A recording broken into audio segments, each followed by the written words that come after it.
Let's go. You. Yes, sir. We here, man. This for me is episode 196, my 196th stream on this motherfucker. 196. Third episode of The Garden Within. We're here with Philly Boy Wonder. Yes, sir, Steve. Bro, you want to introduce yourself real quick to the people, to the YouTube? Of course, say hi, YouTube. Hello, YouTube. YouTube, what's up, man? We in the damn garden, bro. You know, Philly Boy Wonder, PBW, your mama's favorite African streamer, the usual.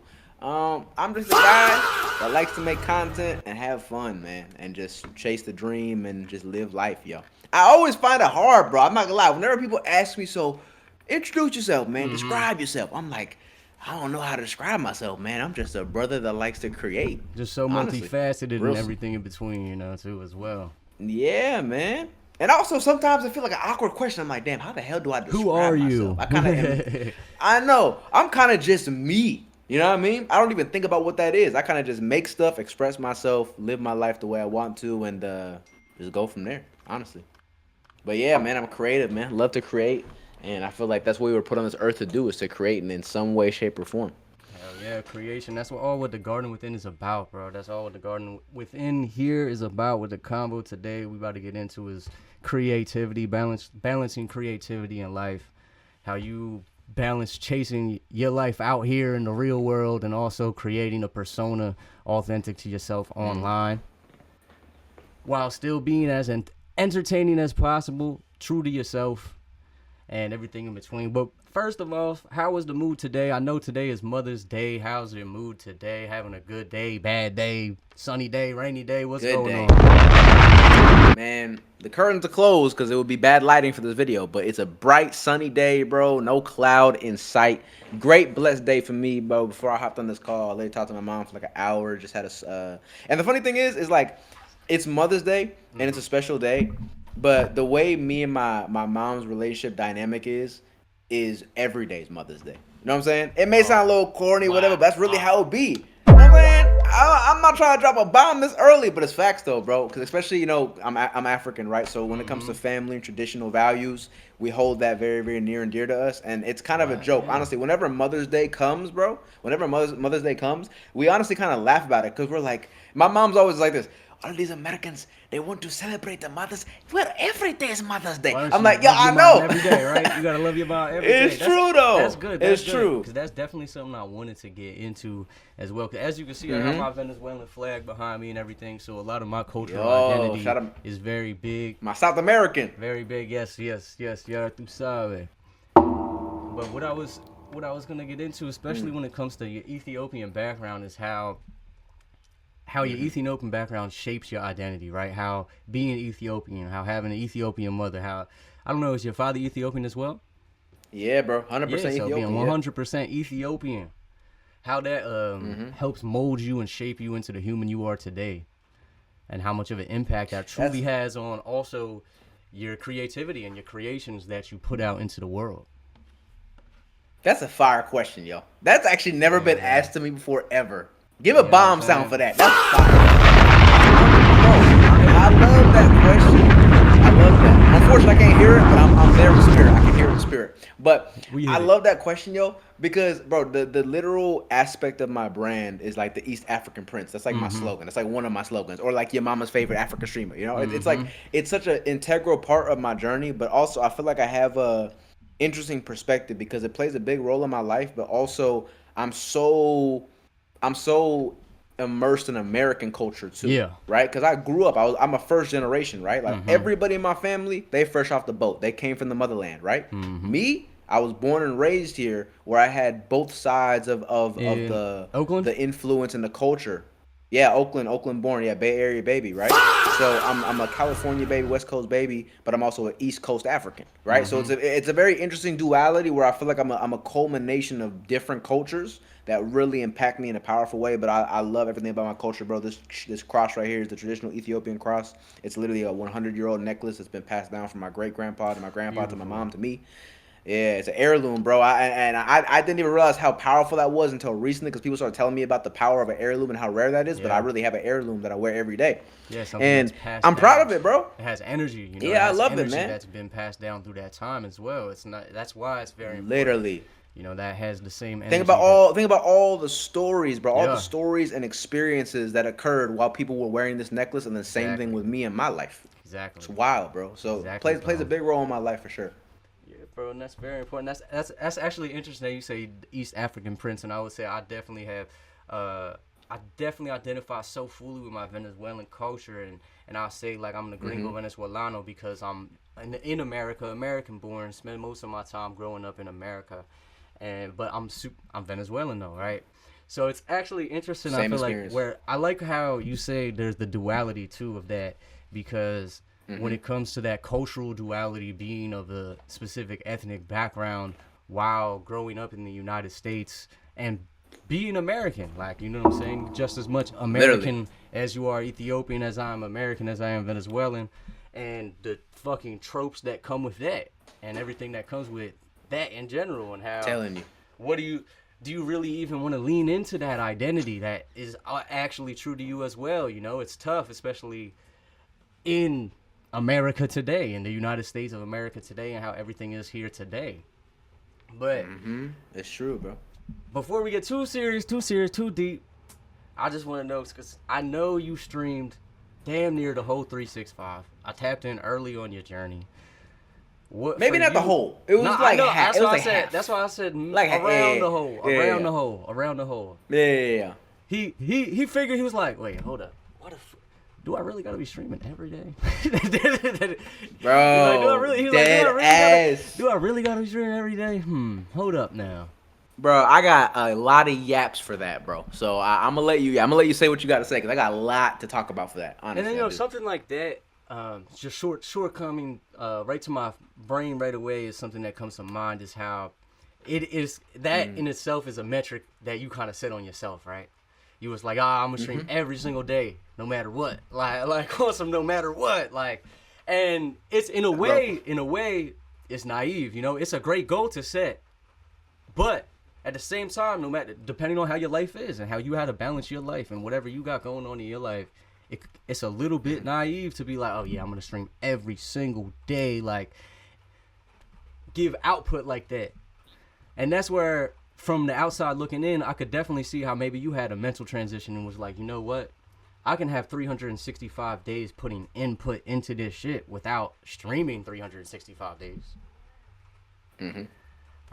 That's some I seen from the perspective of that. But what more you guys say on that? When within those 365 days of the last year, maybe not every single day you stream, but within this last year, this journey of streaming your past year, what you think been some of the funniest moments or the worst fucking stream you had, the best stream you had, these highs and lows all within this journey and everything in between? What would you say are a few highlights of that for you and how it also coincided with you balancing your real life within your journey and how, yeah, outside of the internet mood and everything is affected by your journey creating and putting yourself out there to the world?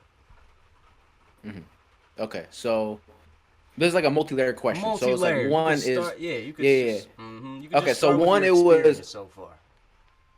okay. Well, I would say Yeah. honestly, I'm on the other side in terms of experiences first. I'm on the other side of the hill at this point where my Miami arc, when I was actually closer to you at the time, was me figuring out how to stream. And as you talked about, I embarked on a journey of doing that quote unquote 365 because me, alongside with so many other creators, feel the need to do the everyday stream. I don't even know Yeah. where we all heard this from, but it's like a common trope and theme that we have where we're like, if we stream every day, we're gonna make it. Yeah. Bro, if you can stream every day, I'm not gonna ever knock you. Like, bro, more Yeah, power to do it. you. I If love you, that for you. yeah. Do it. If you can and can maintain that quality, maintain that level. Because for example, Jinxie, perfect example. He's about to do a 2 year stream. I think he's literally on day 450 or 60 something like that. Whew. He's doing a 2 year challenge, and he's one of the biggest streamers out right now. He Yeah, averages that's like 40K. crazy. He is a monster, and I love that for him. I would never say it wouldn't work, but obviously everyone's different.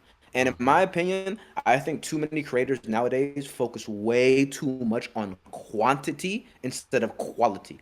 And mind you, this does not apply just to a stream. This applies to everything, bro. Yeah, Whether it's the content you I agree. make, whether it's the songs you make, the video, anything, bro. It's not just about streaming. Anything you do, you should always focus on quality over quantity. If you can couple both, that's the recipe for success. But obviously, you need to have a certain workflow where you can match the fuel that you have because everyone works at different frequencies, right? So for Hmm. me, I don't remember the exact number, but I remember that around the time when my streak ended, it was because I was driving from Miami to LA to move Yeah. back to the West Coast, right?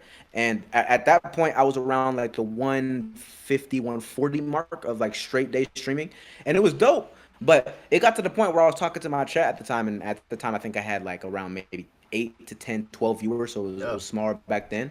And I remember I was contemplating. I'm like, yeah. So here's what I'm gonna do, guys. I'm gonna drive, and then you know what? I'm gonna pull over one time and stream on my phone for 15 minutes. And I'm like, bro. And then I came to this conclusion, like, what the hell am I doing? Why am I gonna go so out of my way? And mind you, if I did that stream where I did it on my phone in the middle of nowhere, it'd probably be terrible, probably be super laggy. I Laggy. probably couldn't Oh, reach yeah. chat.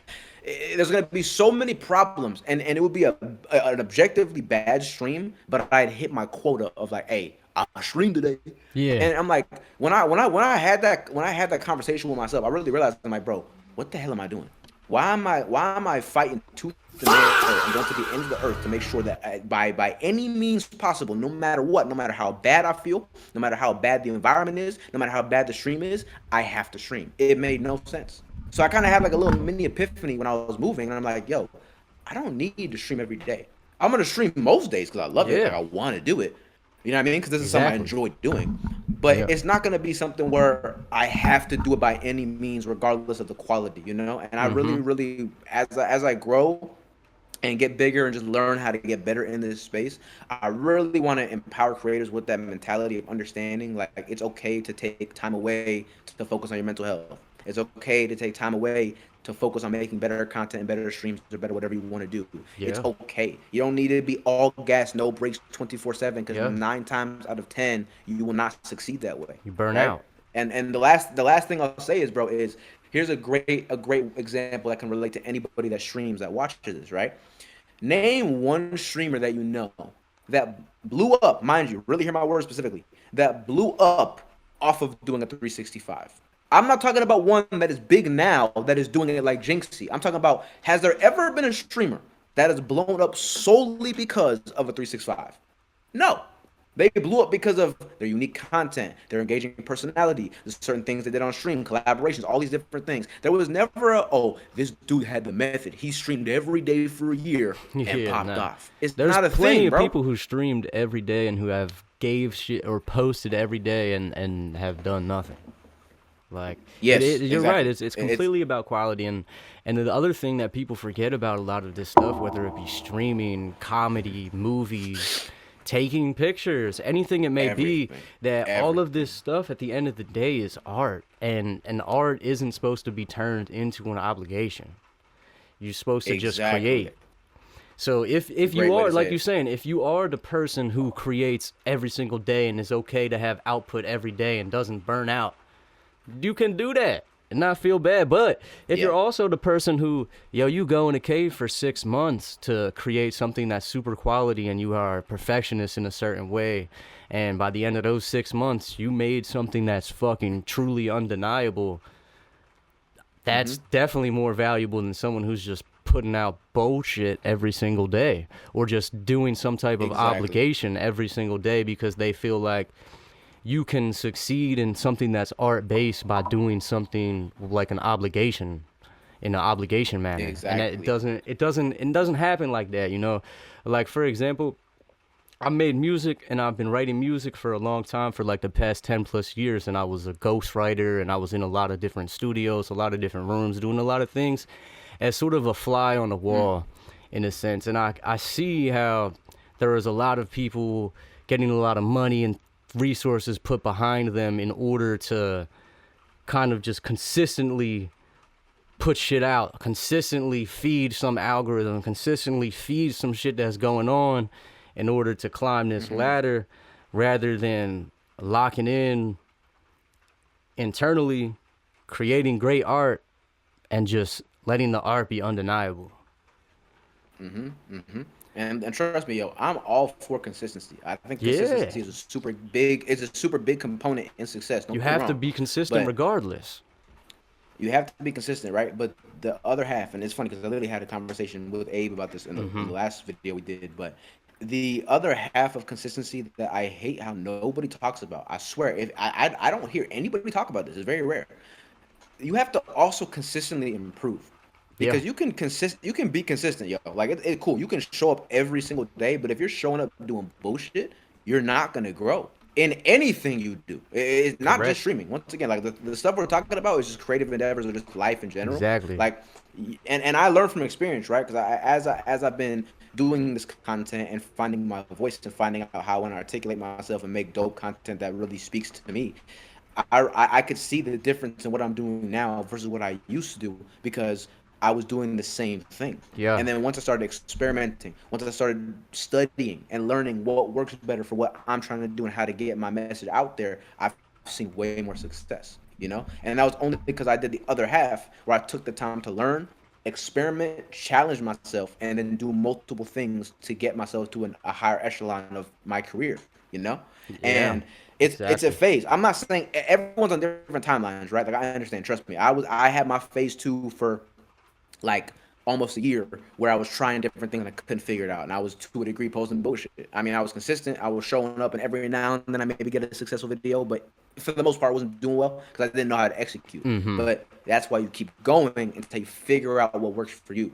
But I just wish that people had the mentality instead of like I just needed to show up and just do the bare minimum because that's not how you make it big. That's not really how you make it at all, really in Yeah, anything. it's You not. gotta And put in the extra work. even when you're looking at this stuff not in an artistic way, right? If you're looking at this stuff in a business manner, right? If you're looking at this stuff like your Hmm. content and yourself is the product, bro, you gotta make a good fucking product. And obviously, if your shit's not selling, you don't have a good fucking product. So I feel like Hmm. that's another thing where people get very too caught up in their ego and thinking that, oh, I'm shadow banned, or that they just so Bro. all this shit besides Oh my my god. my The shit isn't algorithm good hates enough. me. Yeah. Like the algorithm hates Bro. me, bro. Like I promise you, your shit is just probably not good It's enough. not good. There is a diamond And in I the know rough from out there. experience. Like there's diamonds in the rough out there. Don't get me wrong. Yeah. But when But the art is exception doesn't truly change the rule. yeah, like exceptions do not change the rule. That's a fact, huh? What? Oh God, exceptions do not change the Bang! fucking Telling rules, you. bro. They Cause do I not. lived it, bro. I was there. I literally know what it feels like to post every day Yeah. and not see results, and then feel like the algorithm's against you, yo. Right? And one of the biggest bangers I ever heard. I ain't gonna lie, bro. I gotta give it to Mr. Beast. He drops gems. And obviously, I mean, he's the biggest for a reason. He knows his shit. But one of the biggest gems that he ever said in terms of his YouTube or just honestly content and just growth marketing advice was the minute you change your mental mind like, framing and perspective and stop looking at the algorithm as just the algorithm but change that word to audience, Mm-hmm. then you'll understand how to really grow because you're not feeding stuff to the algorithm, Yeah, you're exactly. feeding it to the audience of a bunch of people who don't know who you are. Because And that's what if you're you trying to don't give gain. them good Yeah. things, exactly, you're trying to build an audience, you're trying to grow and You're cultivate not community, trying to right? So if fucking you're please the algorithm. You're trying to build no, audience bro. and find your The people. algorithm, the algorithm is literally a middleman. It's gonna just carry you out based on the metrics that it sees from how successful your content is with the audience. So if the audience, the initial audience that it pushes out to, whether it's 10 people, 20, 100, whatever it is, if they really rock with it and engage with it, it'll keep on going. The Yeah. algorithm is never the reason why you're not growing, ever. outside of, like you said, outside of the diamond in the rough, where it's Yeah. like, okay, this person might be shadow banned, whatever it is, but that's extremely rare. That's Extremely rare. And eventually they're probably Extremely gonna rare. rise. Like eventually, if they're that Eventually. talented or that, you know what I'm saying, undeniable, you're probably gonna rise Yeah. as long as you stay consistent in your quality. Like rather than just thinking that quantity is going to be everything, that it's not. You have to have quality. You have to have quality. And that's great, 1000%, bro. bro. And I feel like that goes into something else I wanted to talk about is like specifically for you, because in a way, the way that I've seen your content from the outside looking in, I feel like you have really smart comedy. And I feel like sometimes, Hey, you know man. what I'm saying? Smart comedy. You got smart comedy, bro. Making me blush, man. So I was thinking, for you, what do you think is harder for you? Do you think being funny or being consistent with your content is harder? I would say consistent for sure, because I feel like in terms of the comedy, I've always just been a goofy, Yeah, analytical. that's the type natural, of person authentic part of where- yourself. Yeah, that's natural. That's like straight from God, bro. Like that's like the source and fuel that comes from the universe. That's You know your what I'm saying? natural Like, talent. I can't control that. That's the natural talent. That's the natural talent for real. The consistent part, that more so plays into my disciplinary traits as a human being, where I wouldn't even say being consistent is the hard part. The hard part, like I said earlier, is to consistently grow, because especially when you see something that has success and does numbers or does well in any way that you see fit, Yeah. you definitely feel a sense of pressure to keep that up. Yeah, do it you know? again. And especially now, right? Especially right now. I'm literally going through this right now where it's interesting. We, as creators, we always desire to, climb up and get better. We want to grow a bigger audience. We want to get more views. We want to obviously monetize and get more ad revenue, all these different things that we could talk about, right? We just want to do better and climb the ladder of our creative career, right? But ironically, is as you start to climb a little bit, and mind you, I'm not in no crazy echelon yet. So I don't want to come off as pretentious as if I'm like some big thing. I'm not even close. No, this right? is I just have a your long way to go. perspective. This is But- how you see it. But exactly. But the way I see it is, though, based on even where I'm at right now, I do feel a sense of pressure that's different from what I've ever felt prior to that. Because now I'm getting to this point where I'm finally starting to find my voice. I'm finally starting to find other things that work for me and how to really turn it up a notch and just keep going and going and going and breaking past the foundation barrier of like, all right, and how adding do I fuel get to that started? fire for You know what I real. mean? You see the fire now, and you're like, Exactly. all right, how can I add gas to this shit? Because you're only gonna be as good as your last Exactly. shit, right? Exactly. And especially when you have a viral vid or a semi-successful vid, you now feel this pressure where it's like, okay, now I gotta like maintain this, right? Because before I was so used to, for the longest time, I post a TikTok, motherfucker gets 300, 400, 500 views. Nobody sees it.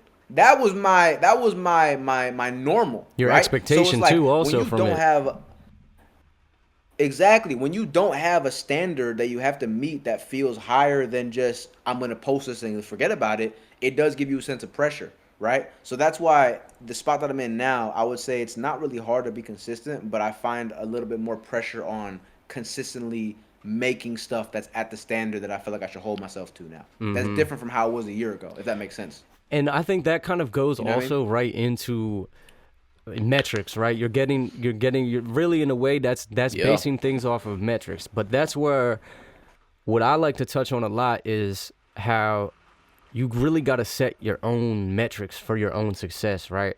That's where obviously you're going to have the numbers right away. If you see, let's talk about TikTok, right? If you have it numbers right on TikTok, obviously million likes, million views, couple million, that's a numerical metric that you can see. And then that's where it's like, how tied are you going to be to that metric versus, all right, well, what was it that went crazy? Was it something like, did I have virality on accident, or is it based off intention? And that's where, when I've seen some of your specific videos go more viral than others, it's definitely intention and just output. Like, because I feel like you're intentionally putting quality output, right? So when you talk about that pressure, bro, I don't care about posting every day. Yeah, exactly. That's like, when you talk about that pressure, especially once you put out 10 things and the first 5, they do all right, and then the 6th one, oh shit, that goes crazy. And then even if you have like the Exactly. 7th, 8th, and ninth one ready, it's like, oh shit, like, but do those match up to the one that I just put that went crazy? I could see how Bro, you could get stuck in that. I'm Yeah. experiencing this literally right now. Literally as we speak, this is happening to me. And that's where And I feel so like it's you just got to have the confidence in yourself and your own intention that when you did that original one, that one that did go crazy, the things that did go crazy, you didn't do that shit randomly, bro. Like it wasn't a oh yeah, random no, thing. You no. just, oh, this is just some random shit. Nah, bro, you had intention. You put it. You was like, nah, this shit's fire. I'm sure you looked at the video after you made it and was like, ah, I love this. Like this, I love this shit. You might have not been like, oh, it's gonna be I a can give million you or whatever, but you was definitely like, ah, I like this, yeah. and I'm gonna post it. So that's perfect the way you said that because that's true, right? So I'll be honest. When I post my content, honestly, there are times, a lot of times, where I get surprised at how successful certain Mm-hmm. videos go. Like especially with the massively viral videos, I never know when it's gonna go crazy. Yeah. I have a feeling when things will do well, Like a little right? bit Just based better on what I know initially and about things. yeah, exactly. Like I have a good idea of that now because I understand psychology, marketing, my analytics, and just Yeah. things that work better, hooks. I'm starting to understand all that more. But even bro, even Mr. Beast himself will tell you that you just don't really know what's gonna go crazy, Yeah. crazy. You just have a better understanding of what's gonna do better in general for you overall. Yeah, and how Like for people example, start to now, react like to you. I know exactly. Like I know how to make overall content that is gonna perform better than how it was months ago, a year ago. Mm-hmm. But I still don't know what's gonna go crazy, crazy, Yeah. right? Even this one video I just posted, bro. I posted this funny video. I mean, and I knew it would do decently well, but I posted this one video. I don't know if you saw it, where I was like, if I have 200 views, I should have 200 likes, Yeah, right? yeah, And it was that's like what I me seen. talking to the camera, like yapping video with like the Undertaker bell, bro. That shit has almost 1 million likes and like 60,000 comments. I did not think that was gonna happen. I thought it was gonna do okay. Like I thought Yeah. I was gonna get maybe a couple thousand likes or whatever. I could do okay. I did not think it was gonna be some 6 million view banger. You know what I'm saying? Like that kind of stuff, right? Mm-hmm. Sometimes you just don't know. But see, that's why but I'm a firm believer, and I don't know if people feel this way. I don't know if you feel this way, but I'm a firm believer that if I can do something once, I can do it again. Oh yeah. You know what I mean? Yeah, bro. If I could do something one time, especially with what we're doing, where Indeed. we're fairly directional or intentional. We're fairly intentional, I should Mm-hmm. say. We're fairly directed, so we're on a path that we know what we're doing. So it's like when I'm doing stuff like this, I know I can do it again, and I Exactly. did it once before or a couple times before, and then I did it again Yeah, because there recently, was and I I'm gonna remember there keep was doing it one over and over. there was another big reaction type one that you had that was more of a reaction video. It was I think it was That was more the Mafia LeBron Thon. shit, Yeah, bro. yeah. That was like pure Yeah, reaction bro. video though type virality. So That that's was a like fluke. I'm not gonna lie. That was purely luck. yeah, that was Bro, like that is so time. That was funny. like that was the first reactive motherfucker. But also you got, you know what I'm saying, you a good It's reactor. so But funny. I'm sure also that Yeah. actually is a good point. You definitely see how like reaction content isn't really people looking at you. Like, Oh, bro, I got a lot to say about this, gang.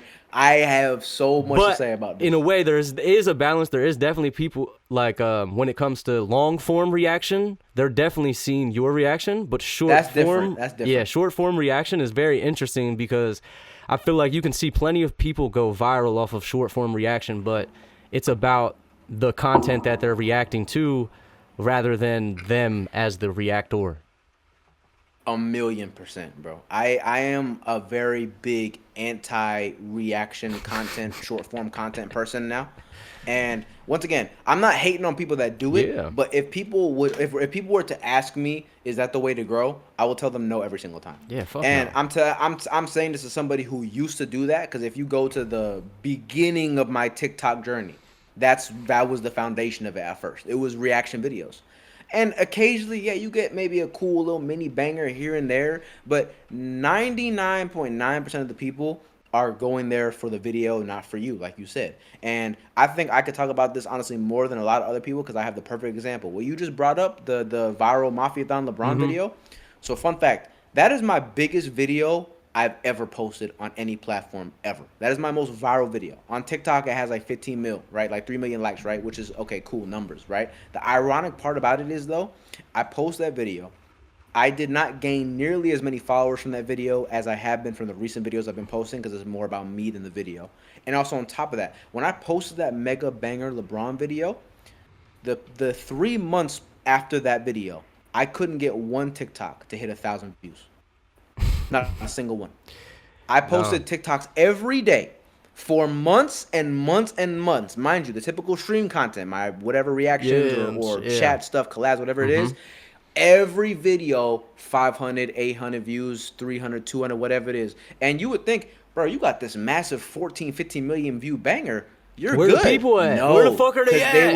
they were They all was there looking at for a LeBron moment. and Tylil. They were looking at LeBron, Ty Lil, and And Kai Cenat, Casanet. bro. And the And also it was the exactly. time and And they the all funny thing watching is, that. Yeah, it's, yeah. exactly, it was a big viral moment, and I know why it went crazy. I know why it worked. But the funny thing is, though, is that wasn't even my intention. You know what's funny about Mm-hmm. that video, yo? I recorded that on my Snapchat. That was a reaction that I sent to my homies in a Snapchat group chat, bro. That was a camera roll video. Oh I sent my it to my God. homies in the group chat, thinking nothing of it. And then I'm But like, you know what? This is a funny video. Let me post it. And it's my biggest video ever that's where some of your so comedic far. lane, like we were saying, that's where I feel like your lane in comedy is very interesting because I feel like you do have a lane in comedy, bro. And I feel like I don't know how much you think about pursuing different, more direct comedic things and comedy things We like we, that. we could get into that, bro. We can For get into sure. that, boy. We definitely gonna get into that towards the We end can when get I into want to that. see like really what your Yeah, goals yeah. are with this, where you're trying to really go, like where you see yourself in different creative endeavors and how you really trying to take what you have now and build it to other levels and different ventures and different things because I'm sure you are not a small-minded person thinking of just one way. So with that, All different directions, my boy. basically, All different directions. we talked a lot already so far about a lot of content creation, growth, real life responsibility shit, identity. I want to get into more like future goals, protecting your peace while you're growing.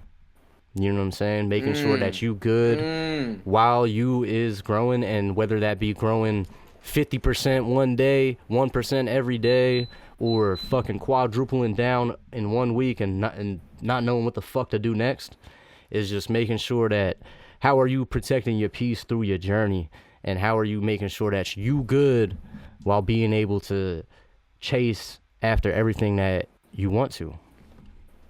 I love this conversation, yo, because I think it's so important. I think it's so unbelievably important, especially in this space, specifically even in the subspace of content creation. Yeah. Because our life is so much more connected to the audience than other endeavors, bro. You know, as a musician, for example, or as an actor, you make your art. And people indulge in that, but they don't indulge in you. Yeah, They're bro. Like indulging this in is what so you make. different for me. For damn near 10 years, I only made music and was around only other artists and producers, Exactly. and I was only behind the scenes, underground shit. I wasn't so much Exactly. so forward facing. I did Exactly. put out my own shit, but it was more. It's way different. It is way different than broadcasting or streaming or being So different. a consistent type of daily content maker where you're engaging with the audience or engaging with other people in general on some type of daily, weekly quota, basically. So it's way different. Because you can choose how much of your energy to give to your audience. As a musician, right? They only see you when you perform. They only see you on your Billboard PR interviews, and they only see you or hear you when they listen to your art. But you get to choose how much of your energy is protected from them, right? Yeah. Same thing with acting. They only see you when you're on screen or on TV, or Yeah, they that's only like the see you funny shit. whatever it is, They right? was making fun of Leo DiCaprio during whatever award show that was. That the only thing we know about Oh yeah, because they fucking know Leo nothing about him. is that he likes Exactly, I saw fucking that. pizza or some shit. He likes and he likes dating younger Yeah, than 25 girls. I know. yeah, Yeah, that's about I've it. seen that.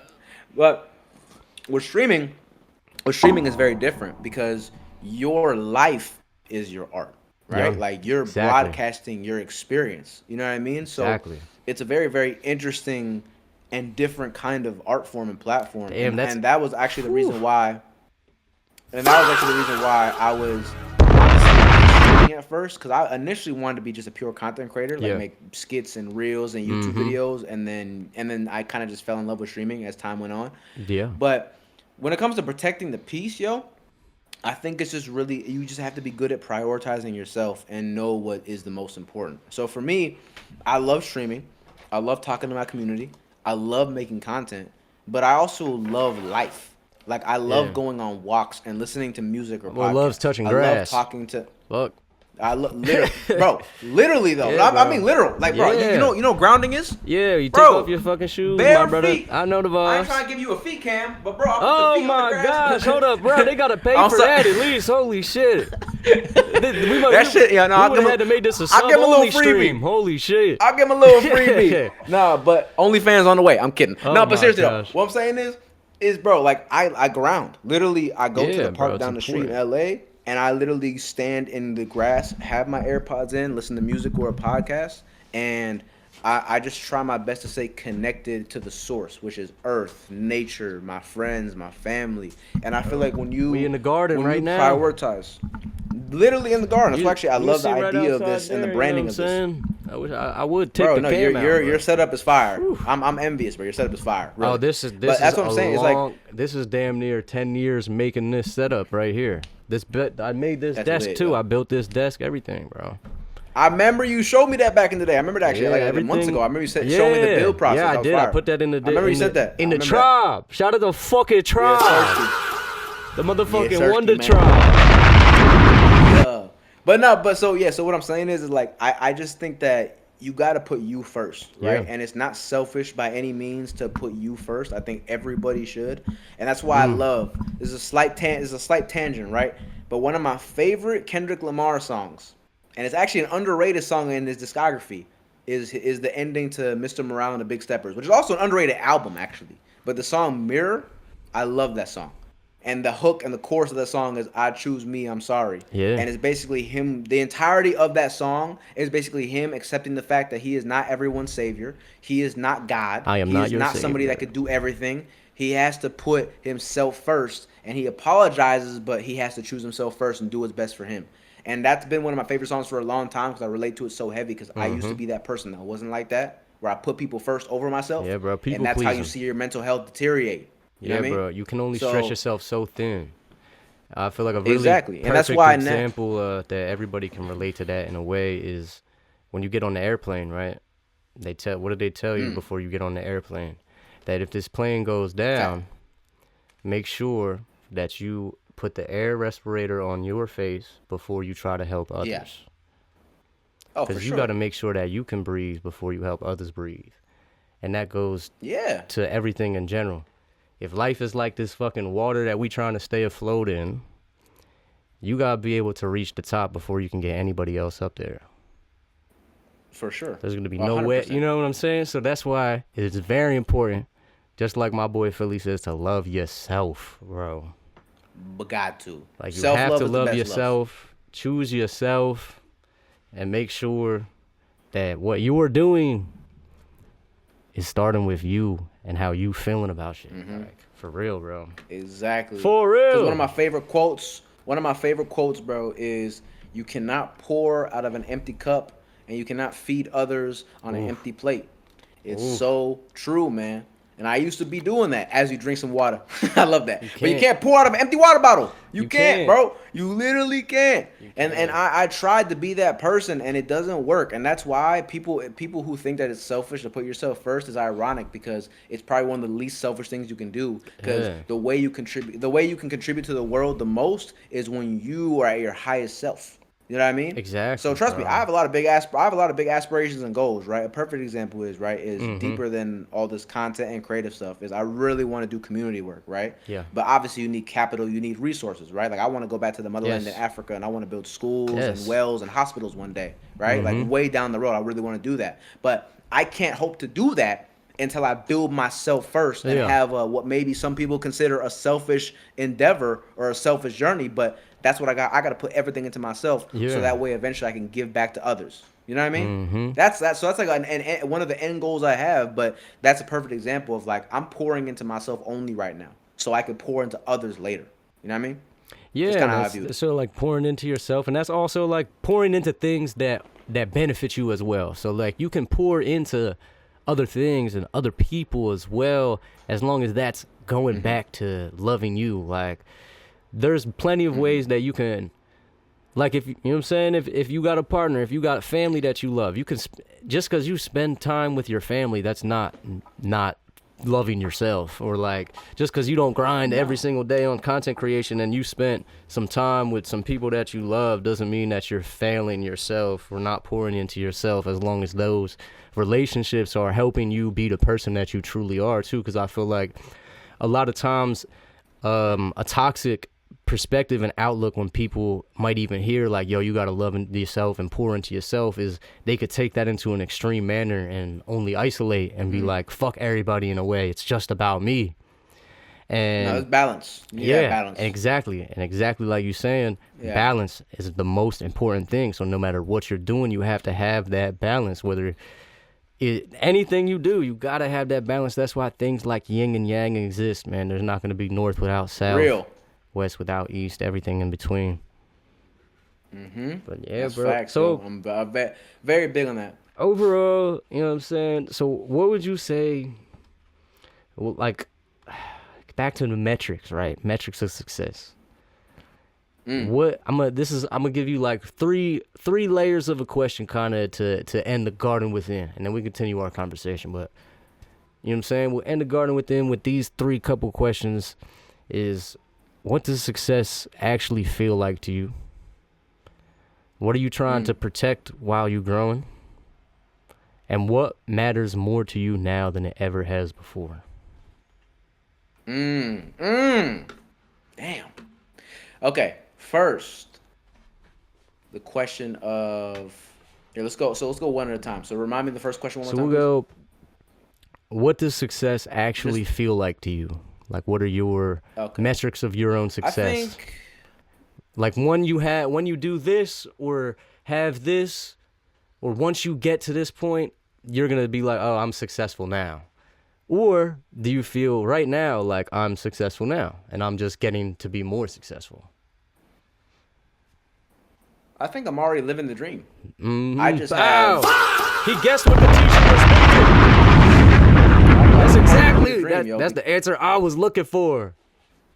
Living the dream right now. You know, I'm literally living it right now, because there's so many variables and components as to why that exists. One, it could be comparison, right?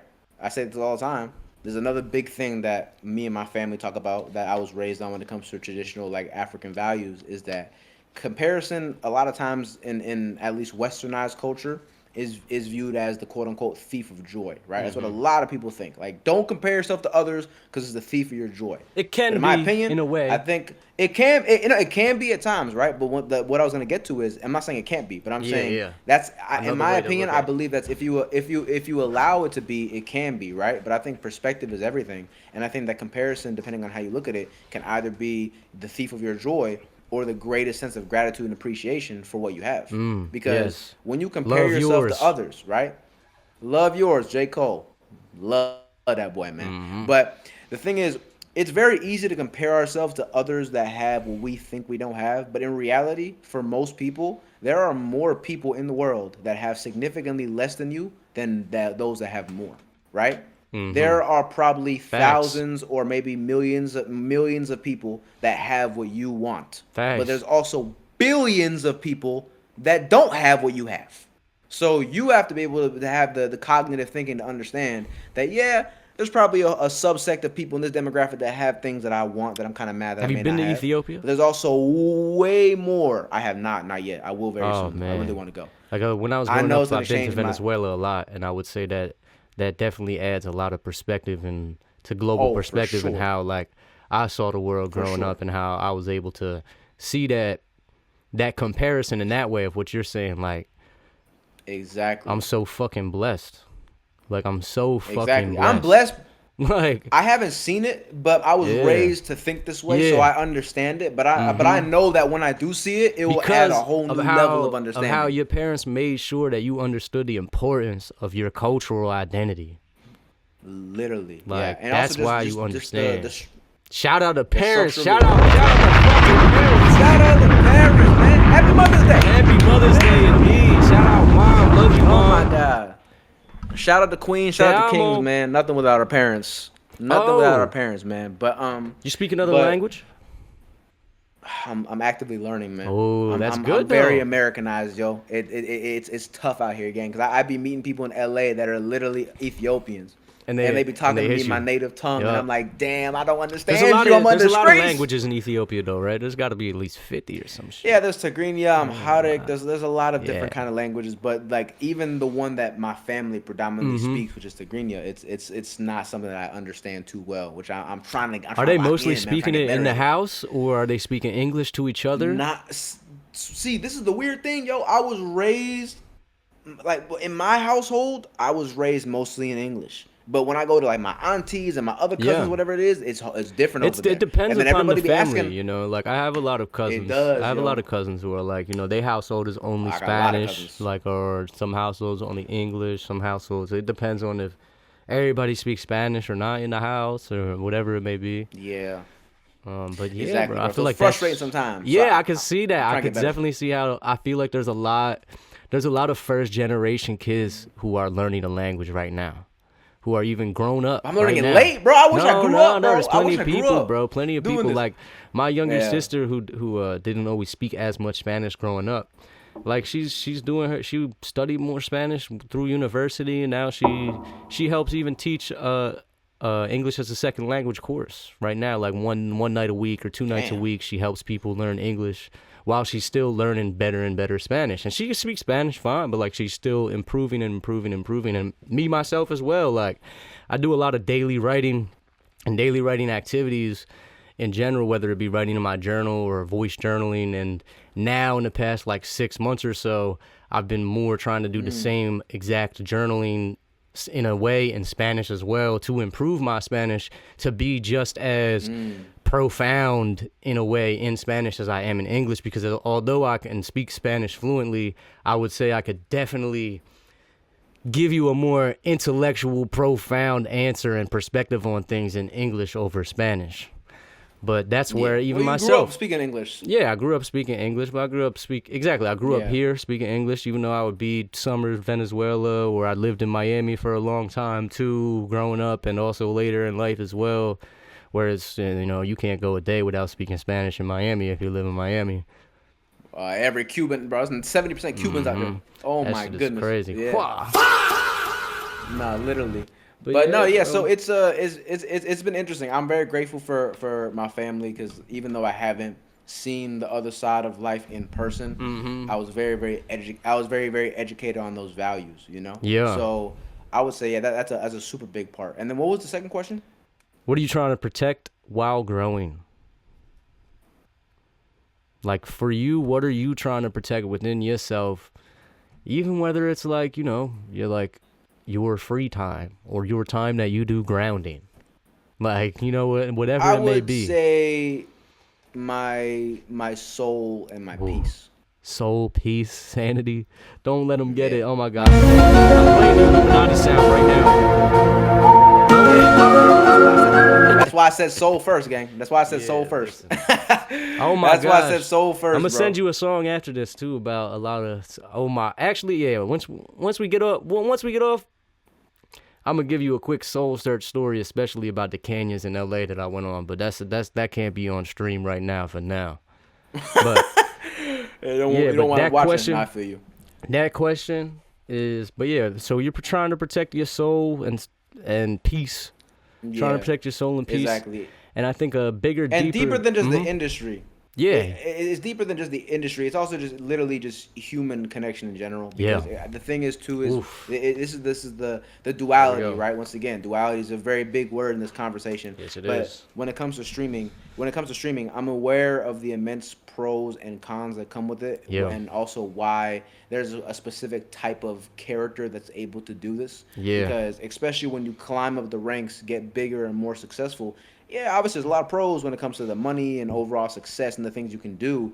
But also, like I said, there's a lot of people that feel like they have accessibility to you, and they have so much more knowledge and access Mm-hmm. Yeah. to that energy than every other industry. Right? Exactly. And obviously, I'm not gonna complain. Like, I'm not gonna be the person like, oh, woe was me. Like, I signed up for this. Because Like, the I duality, know what I signed up that's for. where the duality of that also is something that I Exactly. see that's very important that I don't see too many people talk about, is that how Oh, I'm gonna talk about it a lot for sure.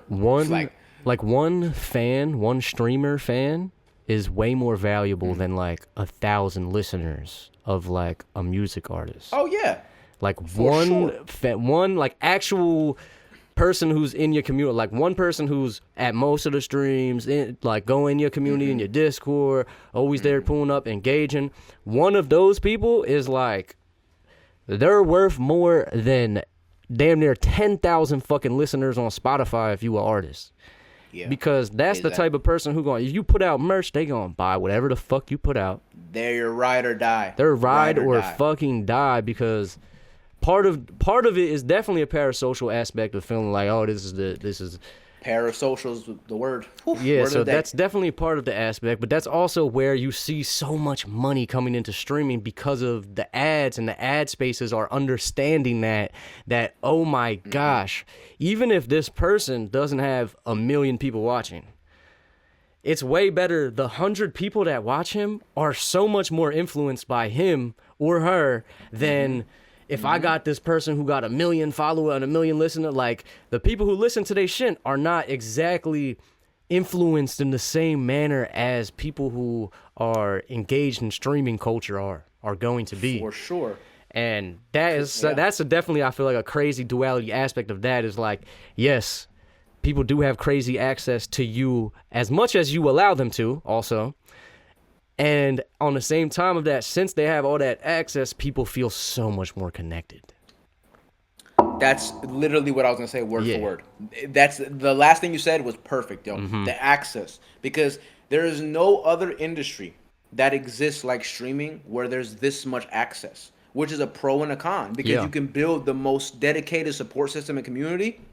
But also, you're the most prone compared to other fields to have the parasocials, to have the people that feel it. Because at the end of the day, a lot of these big streamers deal with this. It's just a common thing. A lot of these viewers that are in your chat think that they know you, like y'all are actually personally like locked in. Like don't get me wrong, locked in. I'm grateful. Like, I'm thank grateful you. Always. Yes, like thank you. I have. There's no superiority complex. I don't think I'm better than anybody. I don't look at anybody in a negative light. But there is a level of disconnect where it's like, yo, at the end of the day, like, same thing with a lot of other people, are entertainment, and you are tuning into that entertainment because you feel entertained by what they're doing. Exactly. But it's not like, because think about it, bro, when you watch a TV show, right? Let's say Breaking Bad, for example. I don't think the actors owe me anything. Yeah, bro, I'm not looking at Walter White thinking, yo, when is Bryan Cranston gonna have dinner with me? I'm not thinking that, bro. Bro, right? Oh whatever it is, Breaking Bad, Narcos, Daredevil, whatever amazing shows that I love. I don't look at these actors that I love watching, by the way. They do a great job. Like, even Daredevil. I'm a huge Marvel fan, right? I literally just watched the season finale of Daredevil. Hold this thought real quick. We are live, but I gotta take a piss. So bro, do your thing. I'll be one low-key. One moment real quick. I had to pee too, actually. He said low-key. I low-key went pee too, actually.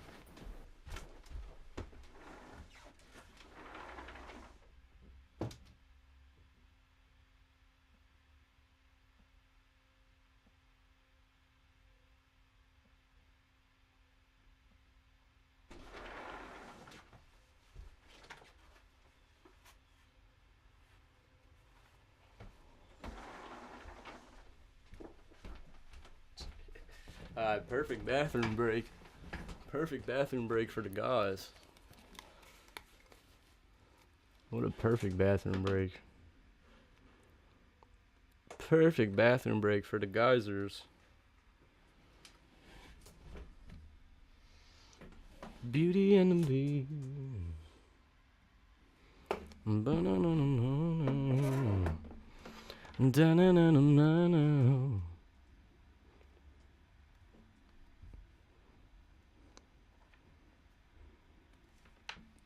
All right, bet. So, we back. We're back. Like a crack addict. All right.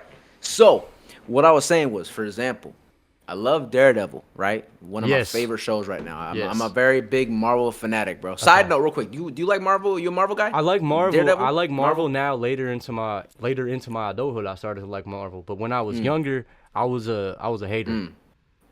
Like I was a hater. Like my cousins love that shit. Like my younger cousin, who I make music with right now too. His name's Cyrus. My other cousin Nate.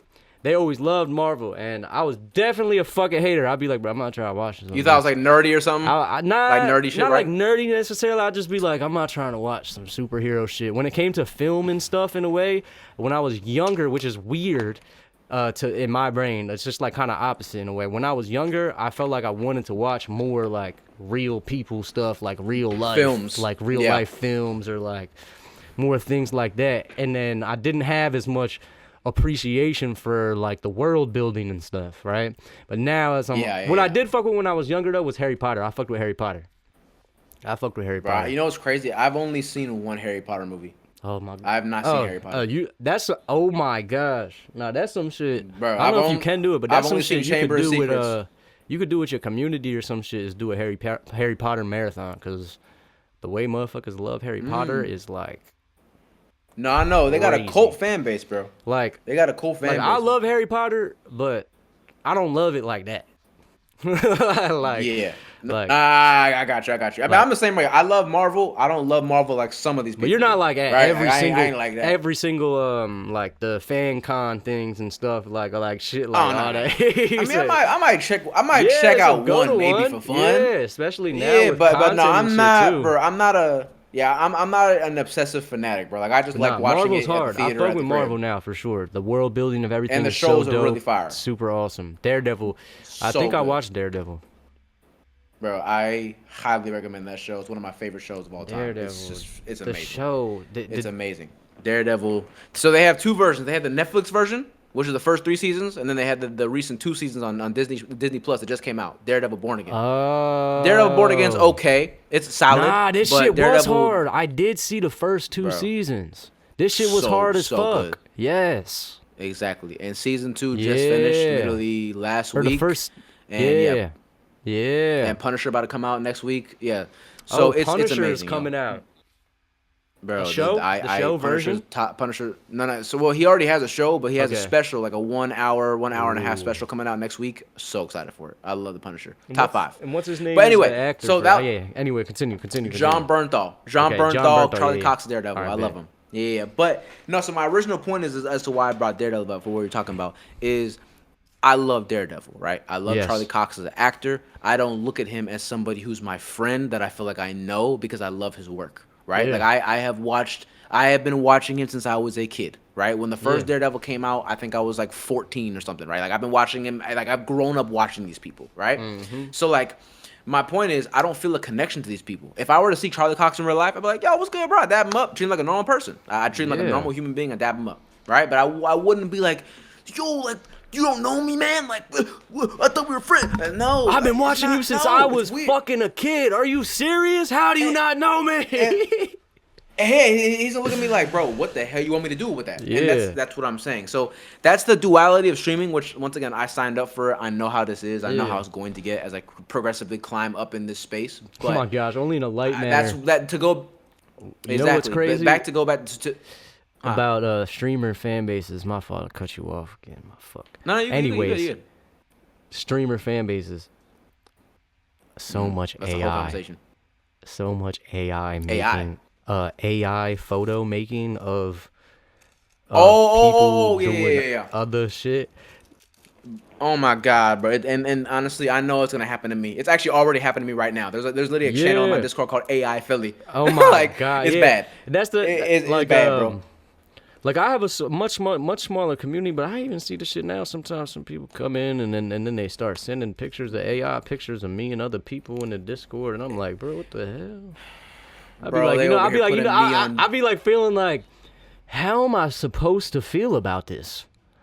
I don't know. You know either, what I mean? It's really crazy. Cause this Brother, is if I showed you the shit they made of me, bro, your jaw would drop if you saw the AI photos of me. Bro, this is like this shit. Especially I know for you for sure because of I feel like how much you give yourself in a way out there to your community as well too. But it's a double-edged sword, bro. Not in a bad way though. I don't feel like I know what you mean. You know what I mean. But I know what you mean. Yeah, so I could only imagine motherfuckers is like, oh yeah, like this is gonna be funny as shit. But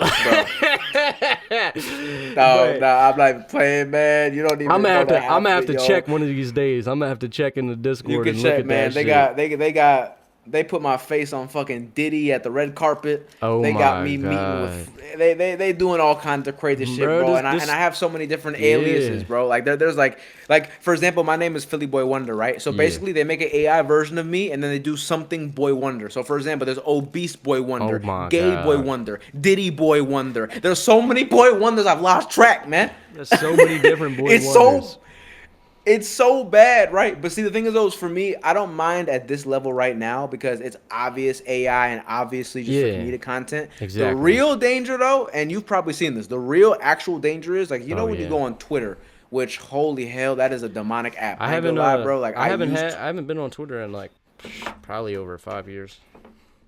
your mental health is probably significantly better without it, Twitter I'll be honest or with you. Instagram. I don't have Instagram either I anymore. I like used to be Instagram, heavy on honestly, Instagram, and because I had a pretty solid following on Instagram too. But fuck that shit.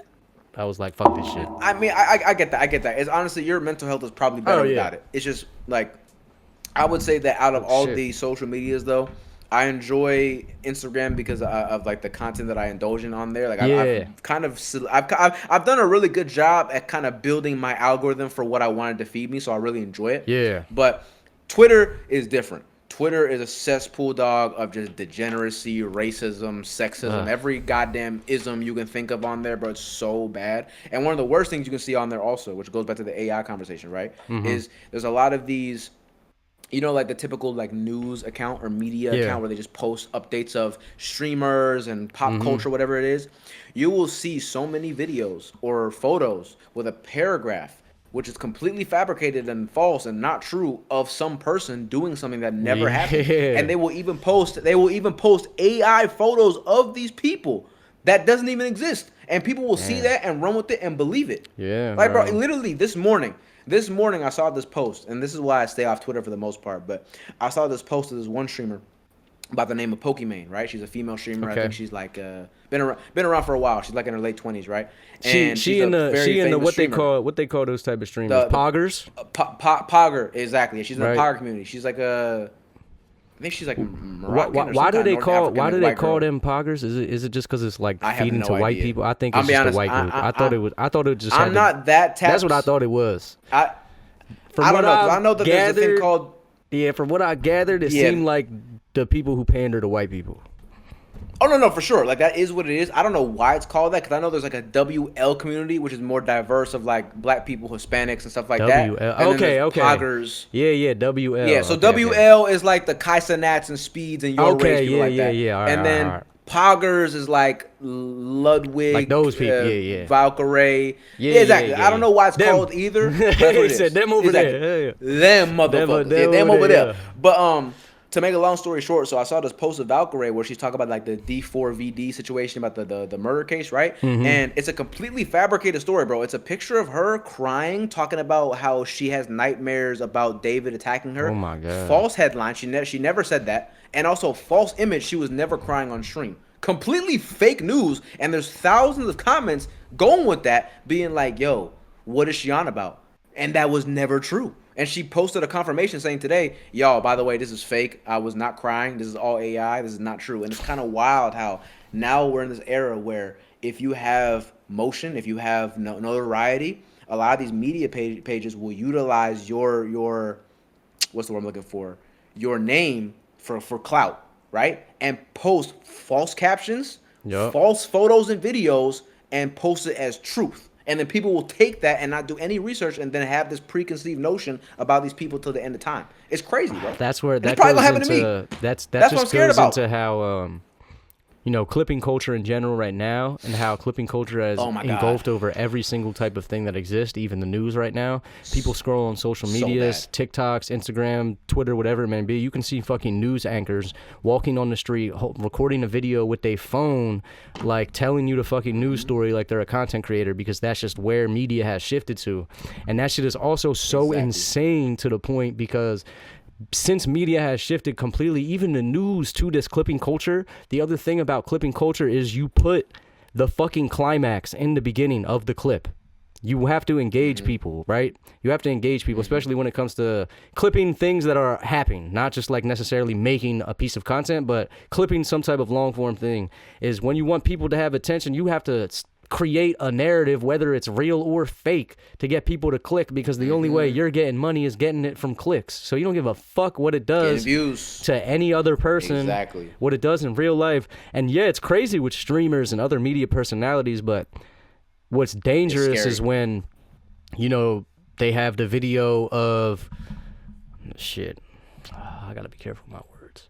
They have a video of a political leader saying some type of threat or anything, whether it be domestic or international, to other nations or this nation itself, and then how people respond to that within minutes or hours before they're even able to ever know that it's fake. And how so many different things can, with this age of AI and different things, how real life can truly be affected to another degree. Like, but within content, it's fucking crazy to make someone react to something fake. I mean, that's what's crazy too with clipping too. You've seen it very in the beginning. I'm sure you've seen it. How many people would fucking edit like Kai Cenat reacting to them, but he was never reacting to them. Exactly, and that one's more lighthearted. Yeah, that one's very light. I don't. They're doing that just to get views. Those are like you see how those are like the little stepping stones into like what the shit it's a pyramid. It's a pyramid. Yeah. That's the base of the pyramid. Yeah, the snowball effect of that shit. Snowball effect, domino effect, whatever you want to call it. That's the base, right? But then as you get higher up the ladder, up the pyramid, it gets worse, right? Yeah. There's the base where it's like, okay, I'm going to do some content where I just pretend Kai's reacting to me so I can get views and get motion, because obviously I need to figure out something to do. Yeah. Then it gets to the point where like, no, you know what? I'm going to post false information with misleading captions and cut out of context clips so I can get views and get ad revenue off ruining people's name. Yep. And that's insane. Defaming the amount of hate character that I've seen, bro. And that's why, even though I don't know Kai Cenat, bro, I be defending him like I know him, because I feel bad for him, bro. Like he gets so much hate. And as somebody who is very tuned into what he's done, because he's very obviously in my space, and like I know a lot of things that he says or does because I've seen it happen, and then I will see the after effect of what somebody will make out of that, and it will be completely out of context, and then thousands, hundreds of thousands, maybe even millions of times of people will say he's this and that. Fuck him for that. Fuck him now for that. Bro. Someone I feel like who gets a lot of hate is fucking the young boy Rakai. The young boy Rakai, he be getting a lot of hate, bro, and he just a young kid. His is a little bit more justified, though, because he be wilding. He be wilding. He do be wilding, but bro. What I feel like people forget at the end of the day, he is a young kid who's entertaining people 17. On the internet. He's a teenager being an entertainer on the internet. That's it. Yeah. He not out here harming people. He not out here disrespecting people in their face and doing like crazy shit. He's gonna go. He does too much sometimes. Yeah, he does a lot. He does a lot. He does too much most of the time. Motherfucker does too much most of the time. But that's how he is entertaining. And it's like that's how he's entertaining. That's kind of a double-edged sword with his shit too. Is mad people are gonna tune in to see the crazy shit that he might fucking say, do, or whatever it may be. And then after the shit is done, the other half of the people are going to be like, fuck this guy, that's why I hate him, because he's so annoying. Literally, bro. There was literally a video, actually this morning, because I think Rolling Loud's happening right now. Oh my God, yes. And did you see the video? Yeah, he went on stage, and he got booed off stage, and they threw water bottles at him, bro. I'm like, but he still got the W because he on the stage like, fuck you guys, I don't fucking care anyway. Like, booing me, whatever. Yeah, bro. And then now, you and me, we seeing it. Other people, they seeing it. We seeing it, and we're talking about it. Exactly. Yeah, we talking about it. He's a mega rich 17-year-old kid living out millions of kids' dreams. Yeah, how can you hate on that? I do. Exactly. It's like I do think he should do things a little bit differently and try to hold back sometimes, because sometimes like we know he do be wilding. Yeah. But at the same time though, it's like I love seeing a young brother go crazy. And also the funny thing is from his mistakes. That's exactly bro, and that's exactly how Speed was too, right? Speed was a young little kid who blew up, and then now he's way more mature. He's an international brand, and he's universally respected. He's a perfect example. In my opinion. Bro, I think Speed's the greatest streamer of all time. Yeah. I think he already is. I love everything about him. We gonna give it to Speed. The way he... All right, this is Bro, turn. we Let me got change the title. Speed Blaze stream. He deserves it, man, because his is, brand bro. changed so much, bro. He used to be a menace to society. Damn near, he might have been worse than Rakai. People don't know how Speed used to be back in the day when he was a kid. I wasn't tapped into streaming as much back then and stuff, but I'd see him and I'd see Speed shit, and then it was always more like very, very more vulgar, raunchy type of content. Vulgar, explosive, bro. Super explosive, very shocking. Yeah.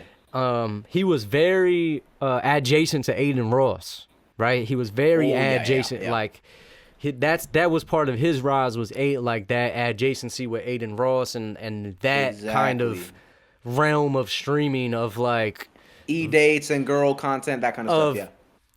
Being fucking nuts, vulgar, super offensive, and then hiding it behind like, like we're just trolling.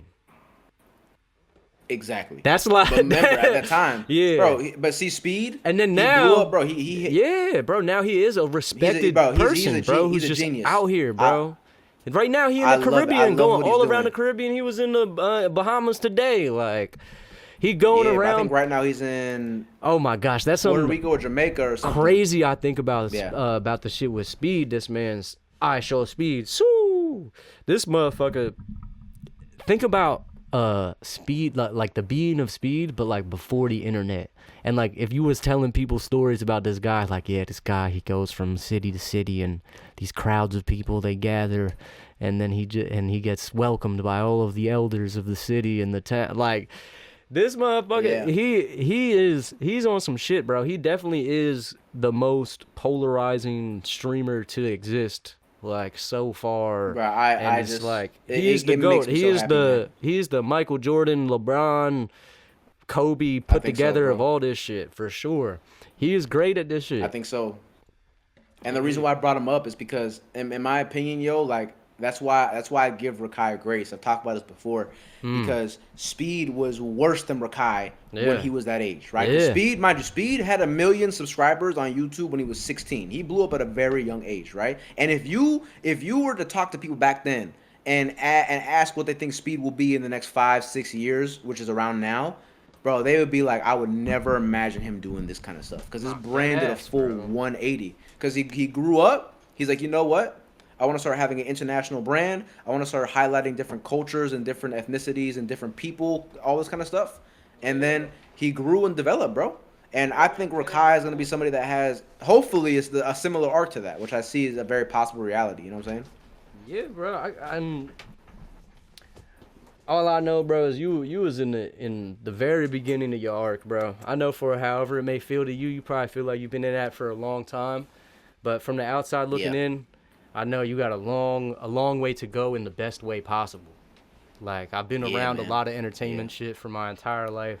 I've seen a lot of people make their journeys from nothing to something and really do a lot of shit in this entertainment space. I got family who's got Grammys and Emmys, and I've got a lot of people who have been around for a long time, bro, who are very successful in a lot of these spaces. So I understand and I see what it takes, bro, and the little things that got to be special about somebody to get to a next level, no matter what type of media or entertainment that they're trying to do. And shit, bro, you got it, bro. That's why I wanted to have this conversation with you, because I feel like it's very important for the future. It might not even be as important right now. Like, it's not even about anybody who tuned right now. It's important right now. It's important right now. The presence. I don't give a damn about anybody who watches, bro. I just love stimulating conversations. Facts, I don't give a damn. It could be 0 people that watch this video. I don't give a damn. 100,000 to 0. I like stimulating conversations. I love talking about this space. And I love having stimulating conversations with people that get it. Mm-hmm. You know? Yeah, bro. And so I love it. Hell yeah, bro. This shit is amazing. Wait, actually, hold on. What's up? I almost forgot. I think you had a third question. I didn't answer that. You had a third question. There's a third question. The third question. I answered the first 2. Third question. What was my third motherfucking question? Because the second question was, what are you trying to protect on this journey? And the third one was, I forgot what it was, but I don't want to be unprofessional, man. I remember you had 3 questions. Oh, yeah. Yes. Nah, this is important. Yeah. This is important. Thank you, Mr. Philly Boy Wonder. Come on, man. We're not gonna dox bro I got real you, name, sir. but I gotta know bro real name because I can't just be calling him Philly Boy Wonder and he not even. No, from it's Philly. good. Bro, I don't give a damn. My government name is a Phyllis. That's my real name. Is Phyllis? It's my real name. No, a Phyllis, like A Phyllis. like APHILAS. So bro, nickname is named just after Philly. an ancient Ethiopian king. He is just Exactly, Philly. nickname. Fuck, god damn it. My name comes from an ancient Ethiopian king from 200 BC. Ancient. What's his name again? What's his name? His name is Phyllis. Well, What? that's the exact name. Just literally, if you Phyllis? look up King Phyllis, look up King Phyllis. That's the ancient Ethiopian king from around 200 BC who developed the first form of currency in my country. Ooh. And I was named that because my family said I want my kid to grow up to be a king, and I expect high things from him, and I love that because I hold myself to that standard every day. King of So Phyllis. it's APHILAS. Oh, I see. Very unknown in my country too. Like nobody in Ethiopia has my name. It's kind of crazy because my dad is very, very into history. So Me he too, bro. like just found a gem. I'm super into history. I'm like, it's interesting. Same. It's interesting. I'm actually surprised that I'd never even heard of this guy. And I've read a lot about like Selassie and a bunch of other people and other leaders in Ethiopia and stuff. You know like about that. Selassie? Yeah, he said, hey, know about Selassie. Haile Come Selassie? on, man. Haile Boy, Selassie, come all on, right. bro. My Listen, boy bro. know ball knowledge. That's crazy. I got super ball knowledge, especially when it comes to history and culture and the world. And When you life. said Selassie, bro, I'm all ears. You got me, Yeah, bro. man, He's Haile fire, Selassie. man. I got a crazy. reggae song that I made like 8 years ago. That I think the beginning Yeah, of man, that, 'cause my it's a one lot- boy 'cause- is like, "Hey Selassie," you know what I'm saying? That's It's fire. great, bro. Because no, great. Rastafari culture is very, very connected to Ethiopian culture. There's a lot of Yeah, bro, Caribbean because you connections know, to of Ethiopia. course, because it's the only African nation that was never colonized, and motherfuckers stood their Yeah. ground, and they had powerful kings and leaders and rulers who'd never had to succumb to this European Western rule, and they had their own society that is a society in itself. As much as people want to be blinded to believe that Africa is a desert, it's a fucking life, and there's society and world Bro, there. which is why we got to go back to speed. I'm sorry to cut you off. Which is why we go back to speed, bro. Because speed single-handedly dismantled African propaganda, bro. Yeah. Millions of people were watching his streams, and there were Deadass. people being like, "This is Africa. They have cities and skyscrapers and clean roads." And like, schools bro, it's and crazy. people drive cars and houses and Bro, oh it my took- gosh. It took a 20-year-old streamer from America to showcase to millions of Bruh. kids across the globe that Africa is not mud huts. Bro. Wait till it's crazy. Wait if he goes to the Middle East. If he go to Yeah, I think he hasn't been there, huh? Nah, of course not. The I don't know if he has. propaganda is too heavy for the Middle East to the Western world because realistically, the Middle East in itself. All right, we might get you shadow banned if you keep talking to me when I get into my political bag, but It's all good, bro. I got a lot of political I'm takes playing. as well. Don't worry. But the Middle East in itself is a westernized term. It's a term from war. Middle East doesn't exist. People aren't Middle Eastern. Like that's a westernized coined term. That area is Western Asia. That's Western Asia. Like Middle East is just some shit that was a war term, and it's all Yeah, because if you're Indian, you're Asian, right? yeah, correct. Technically, Like, you're West Asian. Yeah, you're or West so- Asian. so- I forgot which. Yeah, you're West Asian. Yeah. And then even over there, like in Georgia and those areas, like where the Caucasus Mountains are, like people who are Caucasian, like what is at the end of the word Yeah. Asian. Asian, yeah. Because it's Western Asia. Like, Interesting. but people have been propagandized for so long, especially like our generation of people, even down to like things like fucking Call of Duty, like you playing in Afghanistan in the desert, and there's so much Islamophobic propaganda to just like make people hate Muslims, and it's just like actually insane. Oh yeah. Can I say one thing? Yeah, Can I say one yeah. thing? This is so crazy. 'Cause Yeah. You know what's funny? And I'm not even worried about doxing nothing like that because actually I've talked about this live on stream All right, while we I've good. been live, so I don't care.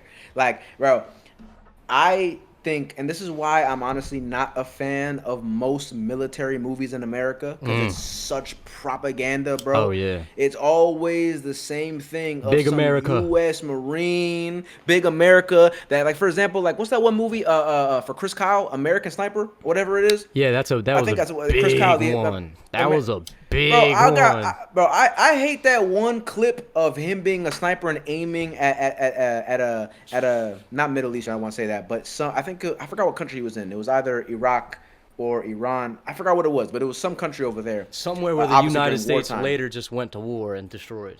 Exactly. And he snipes somebody, right? And as he's aiming down the scopes, it's a very popular clip from the movie. A kid goes up there and tries to grab the rocket launcher, and then the clip Oh, basically yeah. showcases Chris Kyle going like, "Don't pick that up, don't fucking do it." I And then know because this- obviously I if know he this picks it, scene, yeah. if he picks He it up, gotta he has to kill shoot him. the kid, Yeah. right? Exactly. But it's like the scene does such a good job of making you feel bad for Chris Kyle, who shouldn't even be there in the first place. You know what I mean? So much film and TV shows makes you humanize warmongering and law enforcement. Like that's why there's so Exactly. much war in police movies, because it wants to humanize terrible fucking acts. And like make you Exactly. like, oh, like, nah, you gotta feel for the cop that fucking kills innocent people. No. Like, bro. he has a It's like, life obviously, too. Like, no, we're like, human. Yeah, no, we're bro. Yeah. No, we're human being, and that's why I do have a problem with certain things in pop culture and media. Like even for example, and don't get me wrong, one of my favorite shows of all time. I don't know if you've seen the show. One of my favorite shows of all time is Narcos. Right? Obviously, I off like Pablo Narcos. Escobar from Colombia. Oh my, I can talk a lot about Pablo Escobar. Yeah, he's a very, very interesting character in history. An Right? evil man. I love that is show. The words to say. Evil man who was a genius, but in the worst ways, right? And, As much as a genius as Hitler was. right? And Hitler was also a genius, but in Yeah, terrible, in terrible ways. ways. Obviously, we're never gonna evangelize. I'm not kind of people. Kanyeing They're this demons. right now. I'm not Kanyeing this. Just so anybody knows. Kanye lost his marbles. I love Kanye, but he lost the plot with that Yeah, shit. there are was no evil defending that whatsoever. geniuses. There are evil geniuses. Exactly. And so here's the perfect thing, right? So with Narcos, right? Mm-hmm. That show was phenomenal. The acting was amazing. The music, the story, amazing show. Literally probably a top 3 show for me, right? But after that show came out, same thing with the Jeffrey Dahmer show. These shows make people fall in love with these evil people. And I will never forget when there was people that were literally falling in love with the Jeffrey Dahmers, talking about, oh my God, he's so hot, this and that. I'm Yeah. like, yo, this is a serial killer that ate people, gang. What are y'all talking about? This was a trend on TikTok where people were talking about it when it came out. And also Pablo Escobar, I'll never forget when I was doing a deep dive on that show and I was like listening to the podcast of the real people in real life that actually arrested, killed, and caught Pablo Escobar. I remember they were telling the people in the interview that they get death threats every year from people that watch the show Narcos because they're mad that they took down their favorite character, Pablo Escobar. Because they fall in love with this character, which is propaganda, by the way. And forget the fact He's one that of the these are most horrible he's real one of the people. most romanticized, terrible humans to exist.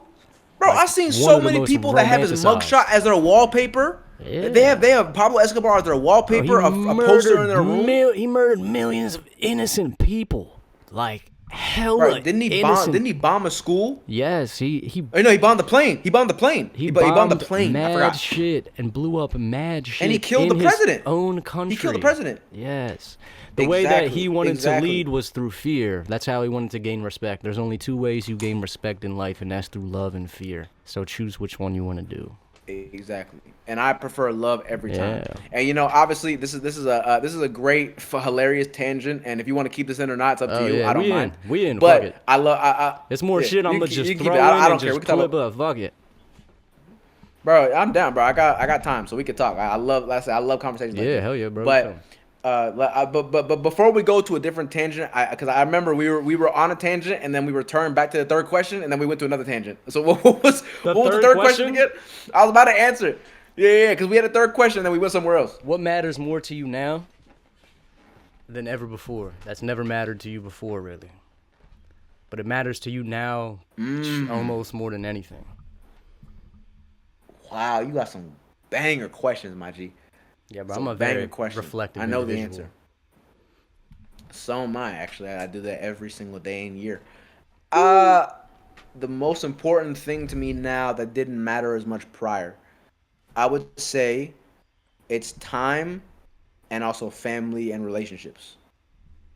As we all get older, we realize how precious time is, especially not only with just our life on this earth, but also with the relationships that we have with the people that we love and care about. because obviously, we get older, our parents get older, our family gets older, and Mm-hmm. all the people that you love and hold dear in your life, they're not gonna be here forever. Same thing as each you and me.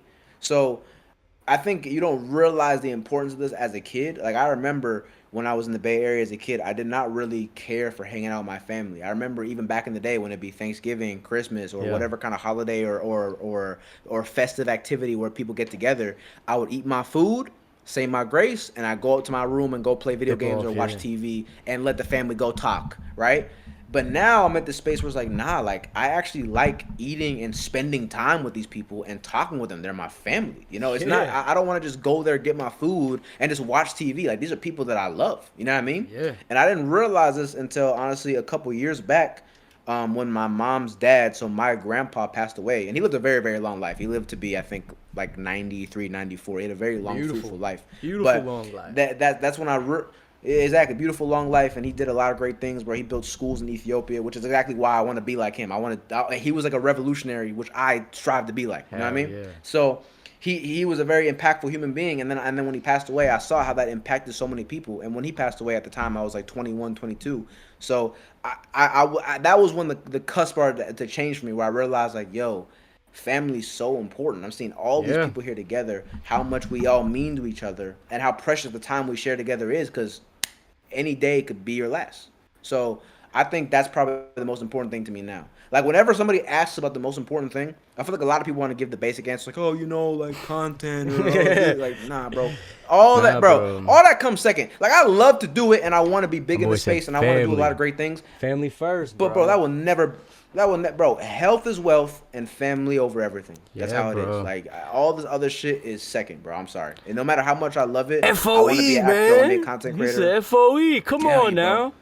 On on full. Oh, what happened? My camera's turned. What the hell? Video. What the hell? Okay, that's weird. But not Anyway, that. no, but yeah. Let me So, see. you Yo, know what I wait. mean? That Like, actually reminds me. Yeah. That actually reminds me of, cause just like you saying, like, bro, anybody, the people around you can be gone any day, right? Mm-hmm. And shit, I don't mean to get too heavy, y'all, but you know what I'm saying? We in real Oh, life. we Real can get life heavy. is heavy. Real life is heavy. These Like are the someone who I've been around conversations you need to damn have. near I'll be around every single day for 20 years of my life. Work side by side all the time, bro. It's like my brother, my older brother growing up, he got taken by ICE like March 13th, so Jesus. about 2 months ago. So he been Fuck in ice, bro. ICE.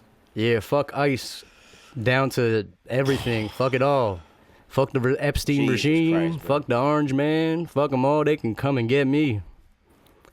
Bro, they can come get me too. I will But gladly be the yeah, person bro. that So says like, fuck all of them everywhere. that was definitely a huge reminder right in front of me of, yeah, bro, everything any day tomorrow is not going to be the same as today at any moment. Everything can change. One of the only things certain in life is change. Is that things are going to change. And Only confirmation. that is why, just like you said, bro, it's so important to spend time with the people you care about, to be present in those moments where you have those times where you're able to share with family, with friends, with loved ones, like whoever you made your family out in this world. And Exactly. yeah, bro, that is everything. I love that. I love that answer from you. I feel like that is so important to remind people that shit fucking matters, and that throughout life, one day when people are gone, as cliche as it might sound, you gonna understand when people are gone that you missed them when they were here. Everyone says that, bro. But you notice that? Have you noticed that every single person, no matter how successful they are or what they've accomplished in life, whenever they lose somebody or they're just at the end of their life and you ask them what they want, they will always say more time. Yeah, Every time. That's can't- always the answer. They it's one of always the only say, things "I wish I had." you can't get back.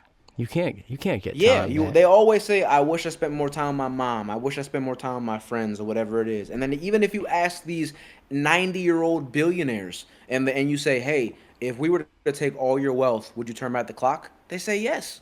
Cause think about it, yo. Imagine this scenario, right? Hypothetically, right?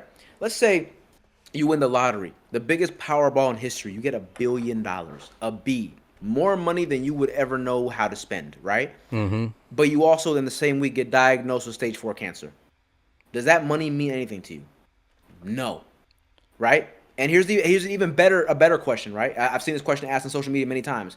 If I were to tell you that I can give you $10 million right now, but the catch is that you won't wake up tomorrow, what would you take? You'd wake up tomorrow, probably, right? So that means that waking up tomorrow is more important to you than $10 million right now, liquid. You know what I mean? So it's Yeah. like we always think that these materialistic things hold immense value, and that there's a lot of these hedonistic lifestyles that we want to partake in. But every time that you really get to the nitty gritty of it, of what's more important, where you have to make that choice, or you have to come to terms with what you really want, it's always the more spiritual route of I want more time, I want better health, I Yeah. want more friends, like or not more friends. Sorry, I want the strong relationships with Well, the people I shit, as care about. people like to Those say, kind of I things. want to be happier. I want, you That's know an what I'm interesting one. saying? People, I feel like a lot of people Yeah, try a lot of different things now because they want to be happier. this might be controversial, Let's but I hear it. Let's think hear it. That's what we're that here you for is shouldn't. controversy. Yeah, I don't. This might not be. I don't know, but it might be. But I don't think an optimal way to live your life is chasing happiness, because I happiness is agree. not a consistent emotion, right? Yeah. Like every day is not a good day. There are bad days. There are things that happen that piss us off. Like not every day, 24/7, you're gonna be happy. No matter how sweet life may be in comparison to other people, we all have problems. We all got things we Yep. gotta deal with, right? So if you chase happiness and that's your objective goal, you're going to be devastated when things don't go your way.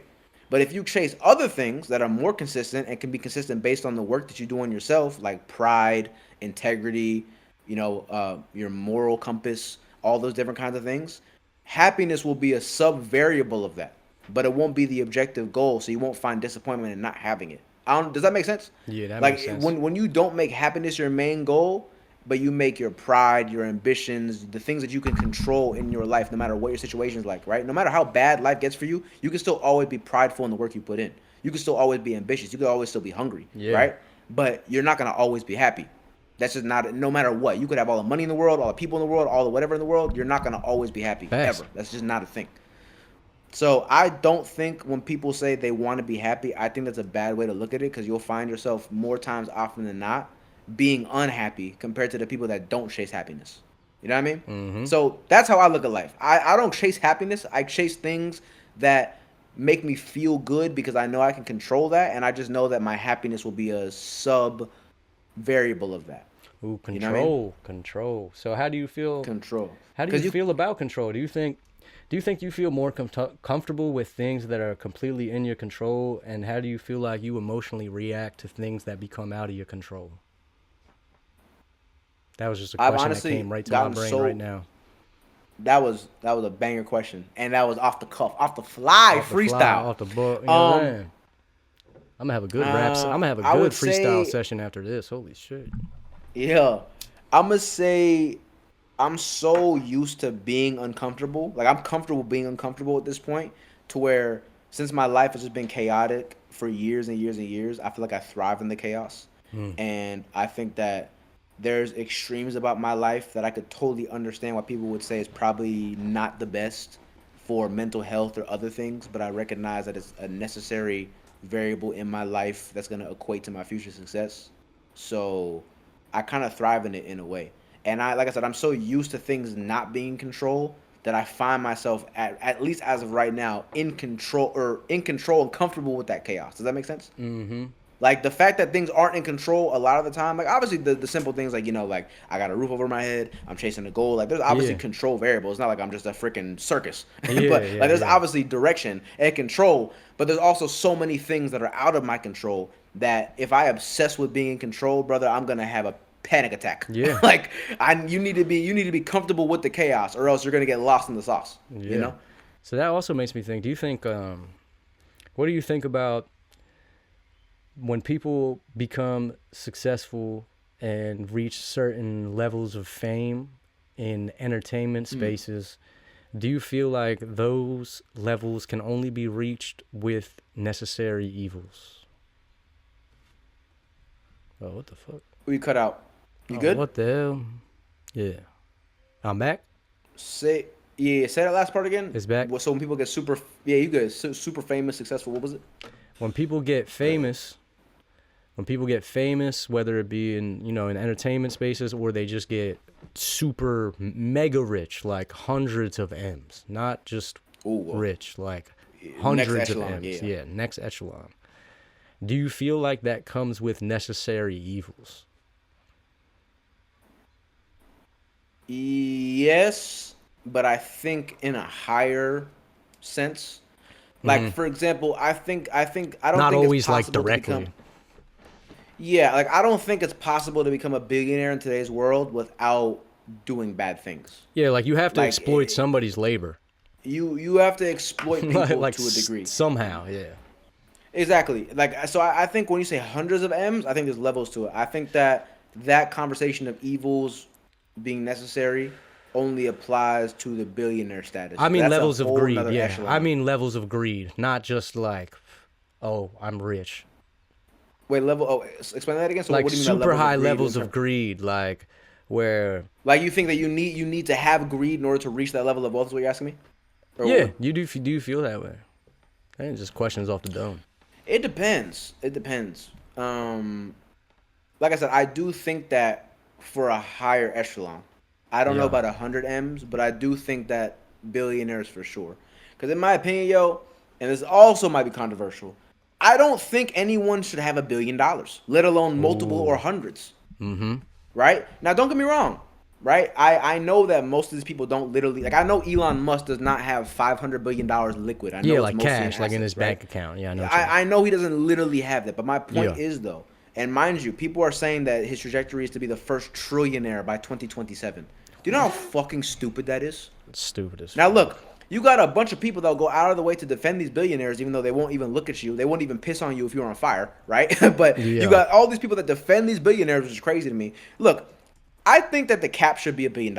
If you work hard and get $999 million, fine, do what you want to do.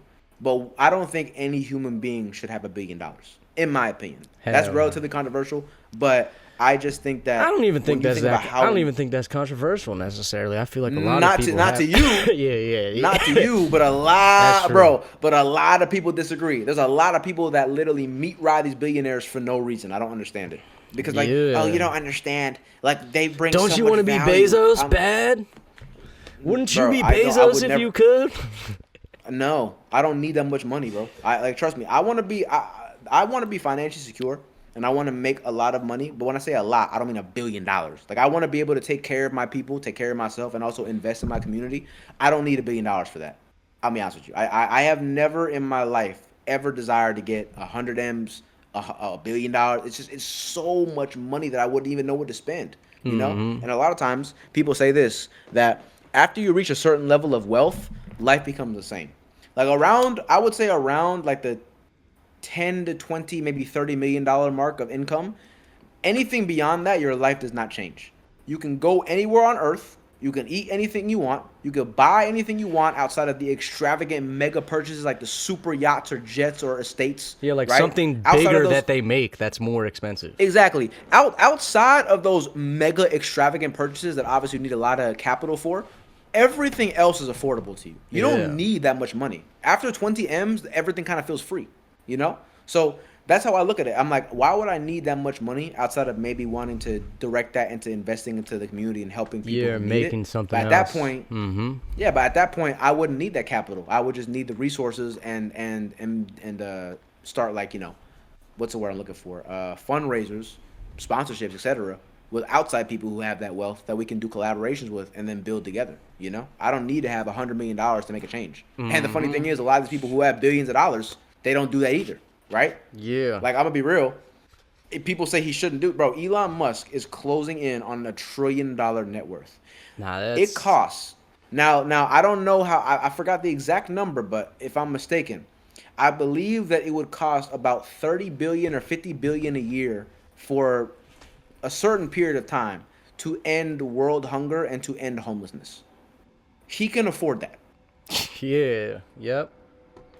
But people say he shouldn't have to spend that because it's not his problem. I'm like, bro, even if it's not his problem, He'll have so much money That's left what is over. it? It's like maybe what 25 people control like more than half of the world's wealth. Yes. I mean, the funny thing is, this is an actual statistic. If you have more than $4,000 in your bank account, liquid, you are richer than half of Earth. Yeah, rich as Half. fuck.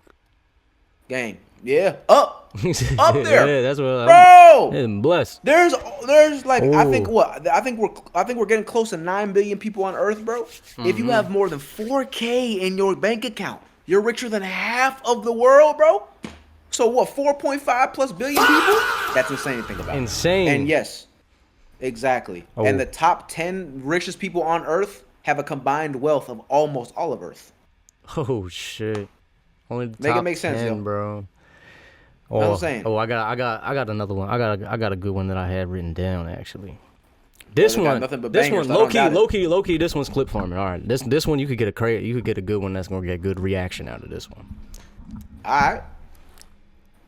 What do you think people are actually searching for online? Like when they put themselves out there or when they go on to look for stuff? Either way. I think it's like a pie chart where there's different percentages of people that are seeking different things. I would say that the majority of people that post online are seeking clout. They want just numbers. Even though it does nothing for their life and it's a vanity metric that doesn't affect you in any way positively unless you actually know how to monetize it, a lot of people just want numbers. They want to have the feeling of, I have views, I'm popping, you don't, I do. That's what it is. I would probably say that's honestly 90% of the internet. 90%? People literally just want views. Yeah.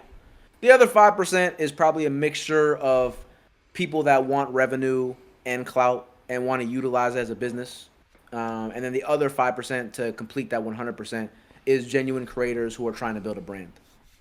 I mean, it's like that's me throwing it out there. Maybe it's a little bit more intricate and detailed than that, but that's like a very quick general answer I probably give. But the overwhelming majority of people, I would say 90, maybe even more than 90% of people that post are purely looking for numbers and engagement.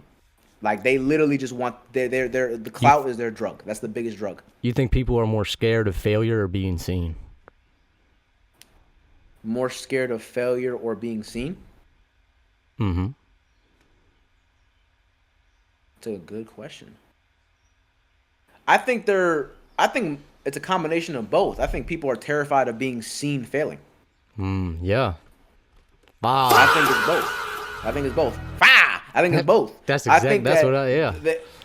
The era of social media is that people thrive on validation from others. So they want the world to see them popping, no matter how high or low they are. And if they don't have enough likes, if they aren't living the most lavish life that people can see on the internet, that gives them anxiety because they think that people are thinking about that. When in reality, we live in a scroll-based world where people forget what they saw 2 seconds afterwards. If you ask most people, bro, most people scroll on TikTok and they doom scroll hundreds of videos, right? Fun fact, this is actually a real statistic that people looked into. On average, people in America, maybe even in the world, but I think in America, they scroll more every day. If you were to put all those videos like on top of each other, right? Like this video. So basically like the size of a phone is one video, right? So stack this one video, two videos, three videos, right? We scroll on average. The average person scrolls the height of the Statue of Liberty. That's the average day of scrolling. So that's like probably what, 200-300 feet? And obviously a phone is like what, 6 inches? So that's a lot of videos, right? If you were to ask the average person to tell you the one of the 10 or 20 videos they scrolled past, they probably couldn't tell you unless it was a super polarizing video that they watched from start to finish. Where they liked or reposted it or some shit. Exactly. Unless it was a video that really spoke to them, then But most times people just scroll. Yeah, that's where the scrolling factor is designed to be like the slot machine. You know, it's designed to be like that slot machine gambling-esque thing, which is the same reason why it's so easy to push all of these people who are already addicted to this attention and social media world to push them into gambling so easily, which is why all of these gambling companies are putting so much money into so much shit on the internet, and everything you see is just an ad for gambling that they'll give you free money to gamble, and everything is for you to gamble. You can gamble on the weather. I made money gambling on this, gambling on that. Anything, yo. Because on words, people saying speeches. It's like, I feel like part of that, why they're pushing that so heavy, is they're just getting ready to get people addicted to the next thing, because the internet in general has made people so addicted to, whether it be scrolling or from a creator side, addicted to attention, or even people commenting on shit can be addicted to attention as well, like whatever it even may be. Yeah. With all that, you think, so with the internet being how it was, streaming kind of making an enter, I still think it's a pretty niche thing. I still feel like streaming is a pretty niche interest. I don't think it's like as mainstream as it may even feel and seem to be sometimes. To do or watch? Like as from to watch. To watch. Okay. To watch, like people watching streams over like watching a show on Netflix or like that, like in terms of the bigger scale of entertainment, like movies, TV shows, streams.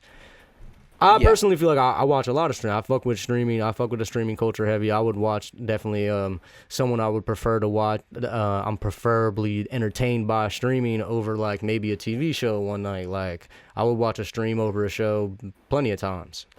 But I feel like that's probably a little more niche from a viewer perspective. But I feel like there's a lot of people definitely trying streaming and different things right now. But overall, I feel like it is a huge space that's been growing, and definitely has been growing and crazier over the past like 3 to 5 years, specifically into this fucking giant that it is now, especially with ad dollars and the ad space is really going into streaming so much. Do you think that streaming makes people lonelier or feel more connected? Ooh. Bro, is this on the fly too? Yeah. Oh, you different. This one on the fly, bro. Fuck. Banger. Okay. So just to clarify though, in terms of lonelier or more connected, you're talking from a viewer standpoint, just a viewer on Twitch. We'll start with a viewer standpoint, and then we'll kind of go into both, whether it be creator also. But I feel like it's tough to talk about a creator standpoint because realistically, I feel like it's so different at so many different levels. Yeah. But from a viewer, from a viewer standpoint, from consumers, I think just like most things in life, there's a gray area and there's not a definite answer, which I really wish most people understood, because actually most conversations in life do have a gray area. Most things are nuanced. There's nuance to most things. Outside of the obvious, like don't rape, don't kill, those kinds of things, there's no nuance in that, obviously. But in terms of conversations like these, it really depends, because it depends on how much you indulge in it, right? So for me, as a streamer, I don't have too much time to watch streamers, but I still do from time to time. And I know that obviously from a viewer's perspective it's very different, but I think it just depends on how much time you give to it and also how your life outside of it is. Because for example, me, I'm working on myself. I go to the gym. I go out. I go outside. I'm very connected to my family, my friends, and life. And I stream and I'm chasing a goal. And then from time to time, I might tune into a stream if I have some time, because I'm able to have that duality and that balance, right? So there is no lack of connectivity or any loneliness I feel because of how much my indulgement in that is. But there's viewers out there where all they do is watch Twitch all day. Yeah. So for them, it's hard to say, because I think there needs to be a balance too. Like, don't get me wrong. Obviously, all streamers, myself included, appreciate people that would tune in and watch. But it's like, you need to also prioritize yourself and make sure that if you're lonely, bro, and your life sucks, and the only reason why your life has meaning is because you watch a streamer, you probably should stop watching that streamer, because it might not be the best for you. It's probably a form of escapism for that. They're escaping through that form of entertainment, especially because it feels like a connection. And I get it, yo. Trust me. Like, I remember when I was younger, yo. Like, I fell in love with music, and music was a huge escape for me. Oh my gosh. I remember being the one boy. You in your community too. He be watching some of our music streams. His name Aaron. He sent a beat, and he sent me a beat that you made, that he said is that you made, and I was like, oh, I'm gonna rap over this shit. It was some hard shit. Really? What beat he sent you? It was like deep in. I don't know. He sent it in my Discord in the music channel. I gotta see where it was, but I was like, I'm gonna freestyle over that shit later. Fire. It was hard. It was like some lo-fi shit. I was like, bro, definitely been his producer bag.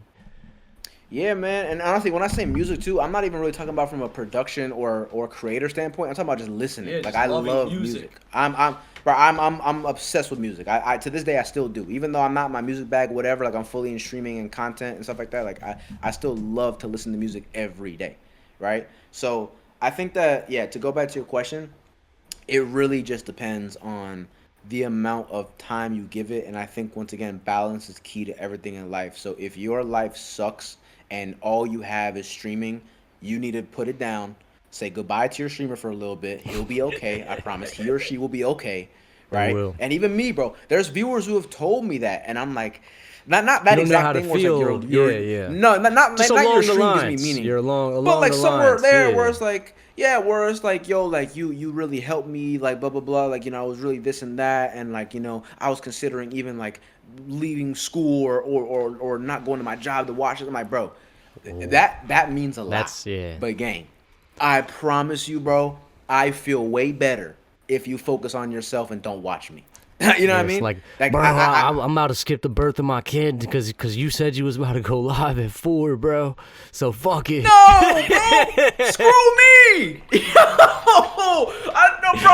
I'm telling you, I tell my viewers all the Oh time, like, my yo, I don't god. care.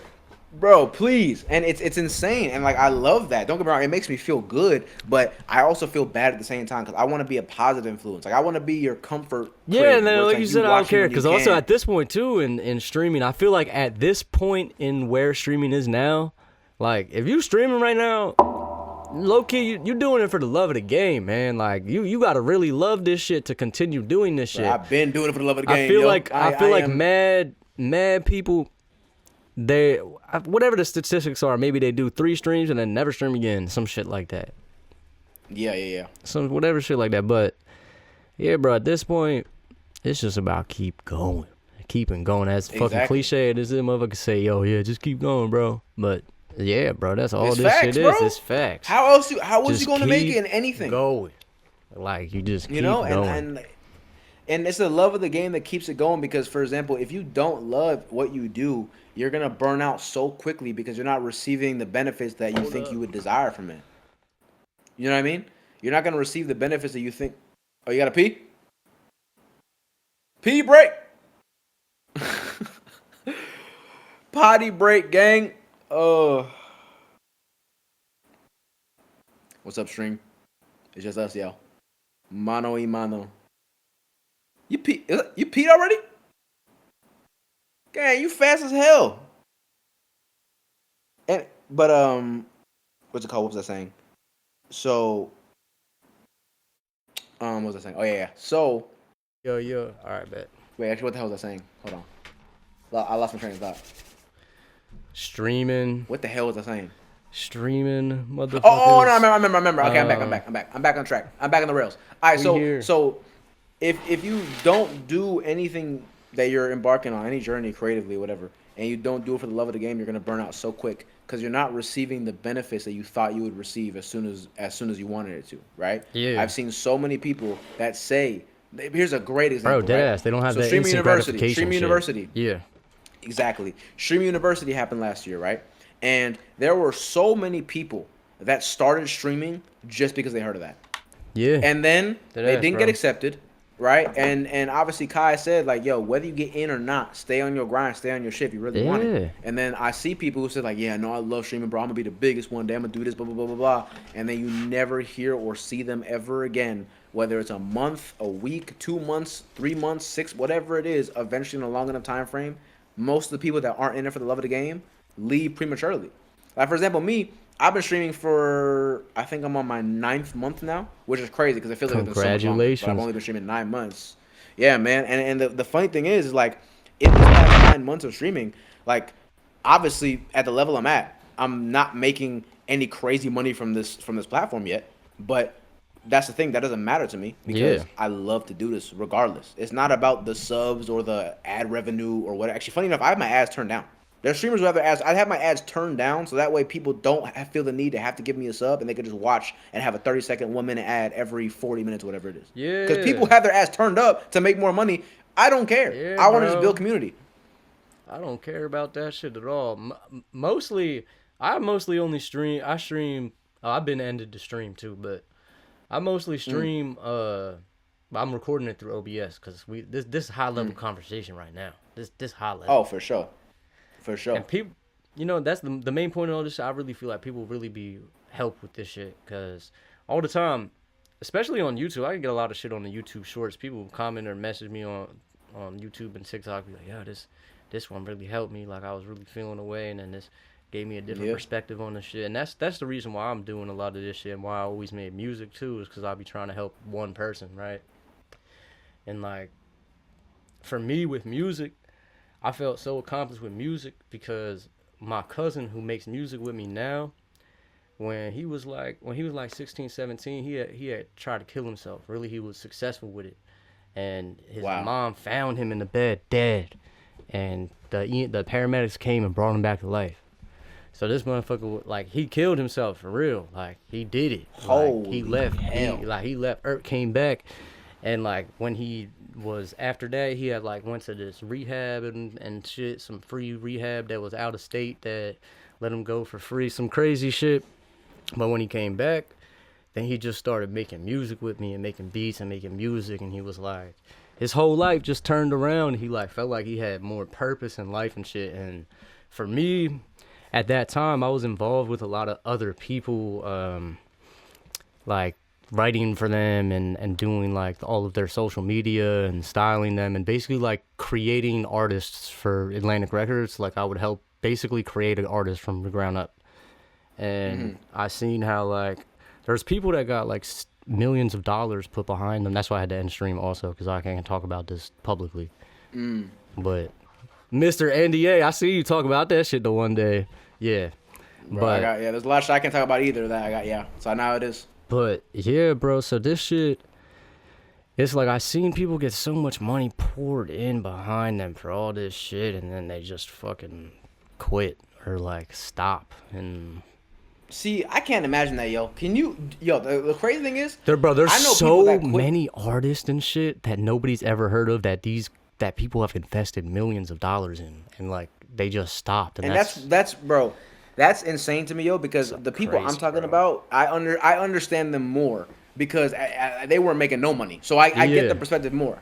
But I can never understand somebody that doesn't take it to the top and they have money behind them. Bro, if I had investors behind me that could help me when it came to certain productions and ideas that I want to execute, holy hell, I'm going all gas, no brakes. Like, bro, I would take it to the top of the moon.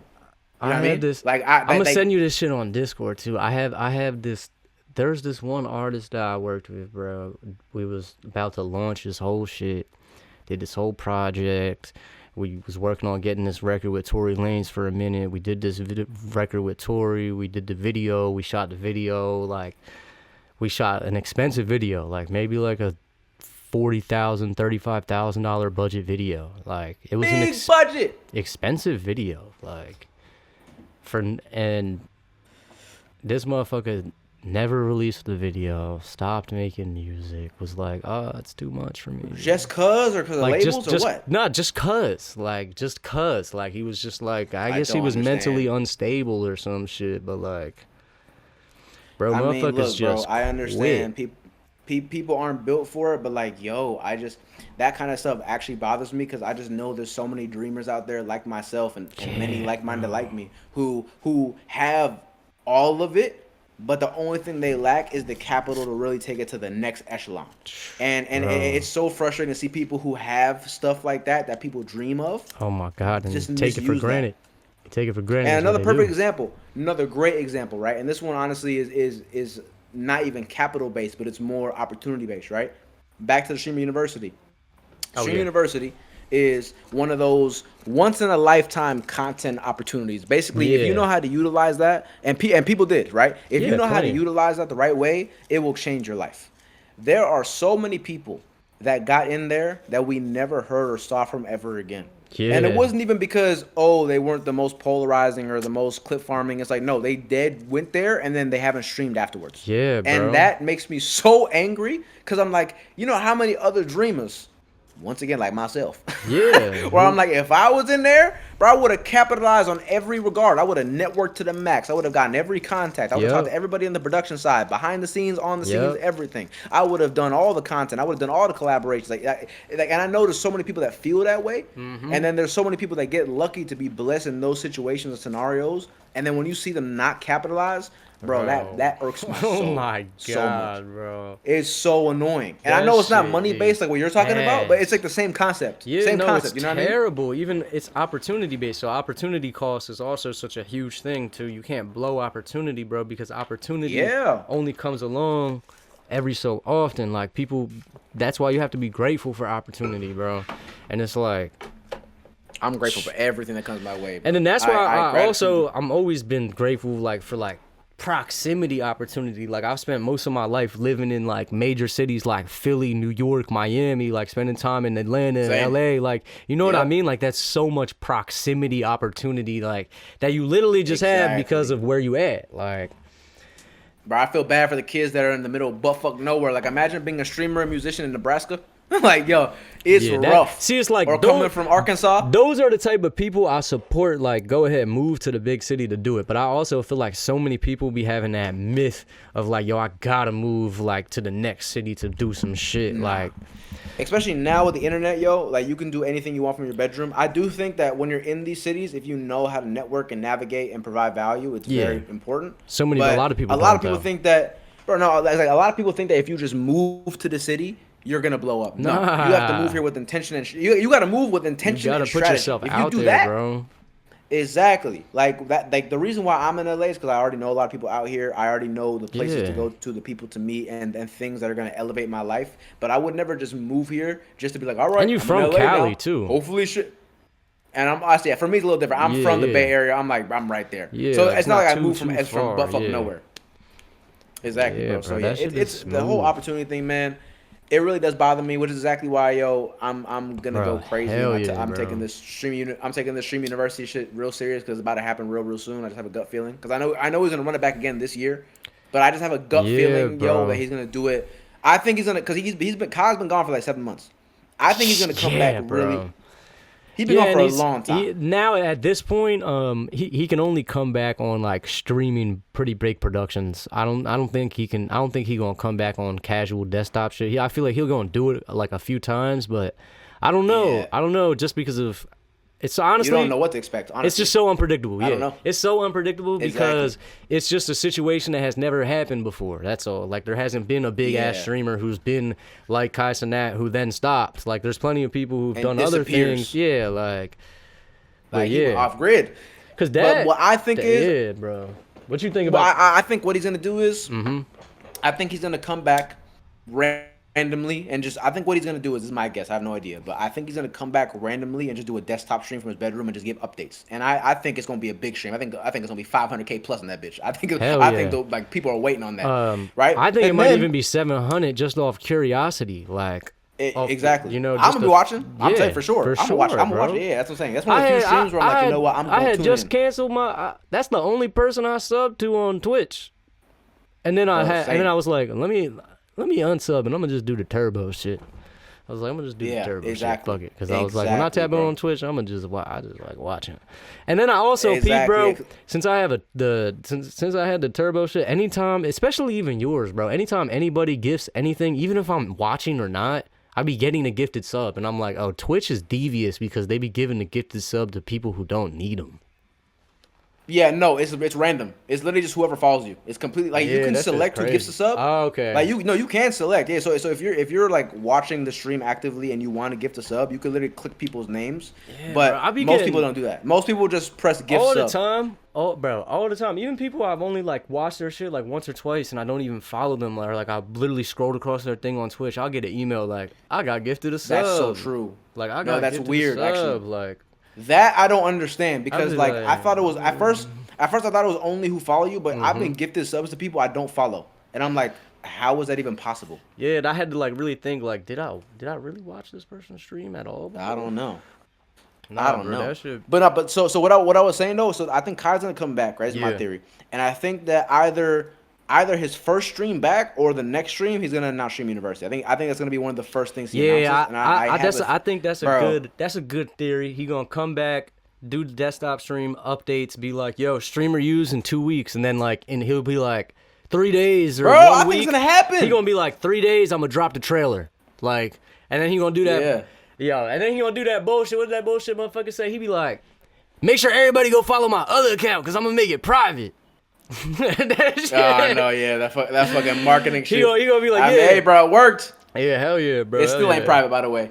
Probably No, but not. so that's the thing. So I just have this gut feeling, bro, that it's gonna happen. Yeah, bro, I think that's gonna happen in June. I feel like have a feeling it's gonna happen in June. You should think of some fire like 45 Brother, second that's minute what I was gonna shit. tell you. Like 45 second minute. No. You got it? That's what I was gonna tell you, brother.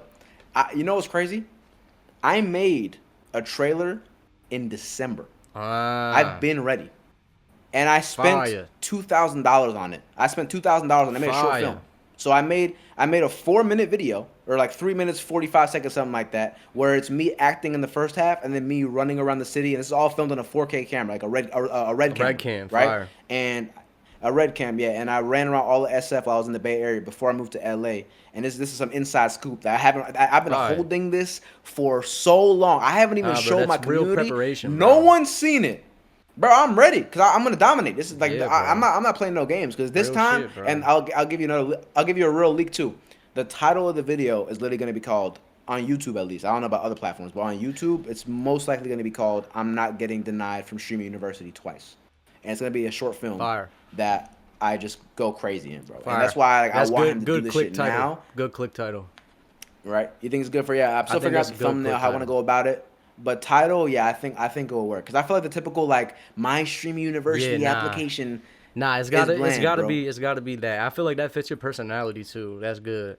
Yeah, man. And I had some goofy ass act. I did a therapy session that I ran around SF, giving people flyers and posting signs in front of the Golden Gate Bridge. It was crazy, bro. You gotta put in it somehow too. 'cause That you gotta put in it how like you made it when you made it, like.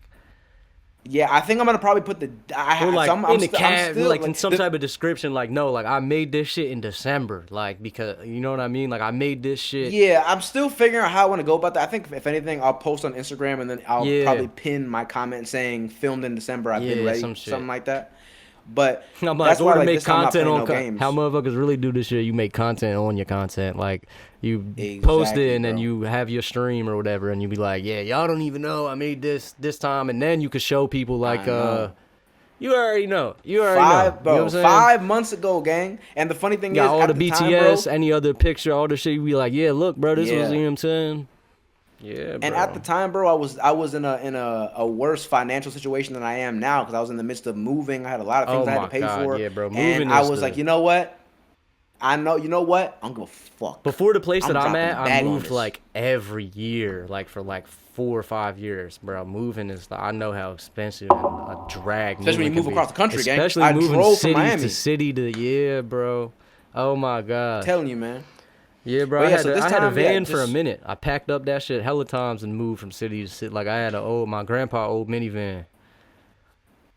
Just pack that That's bitch fire. up, move city to city. Like had my girl. I know my how it girl is, with man. Me, my girl with me, move with me every city too. Like straight.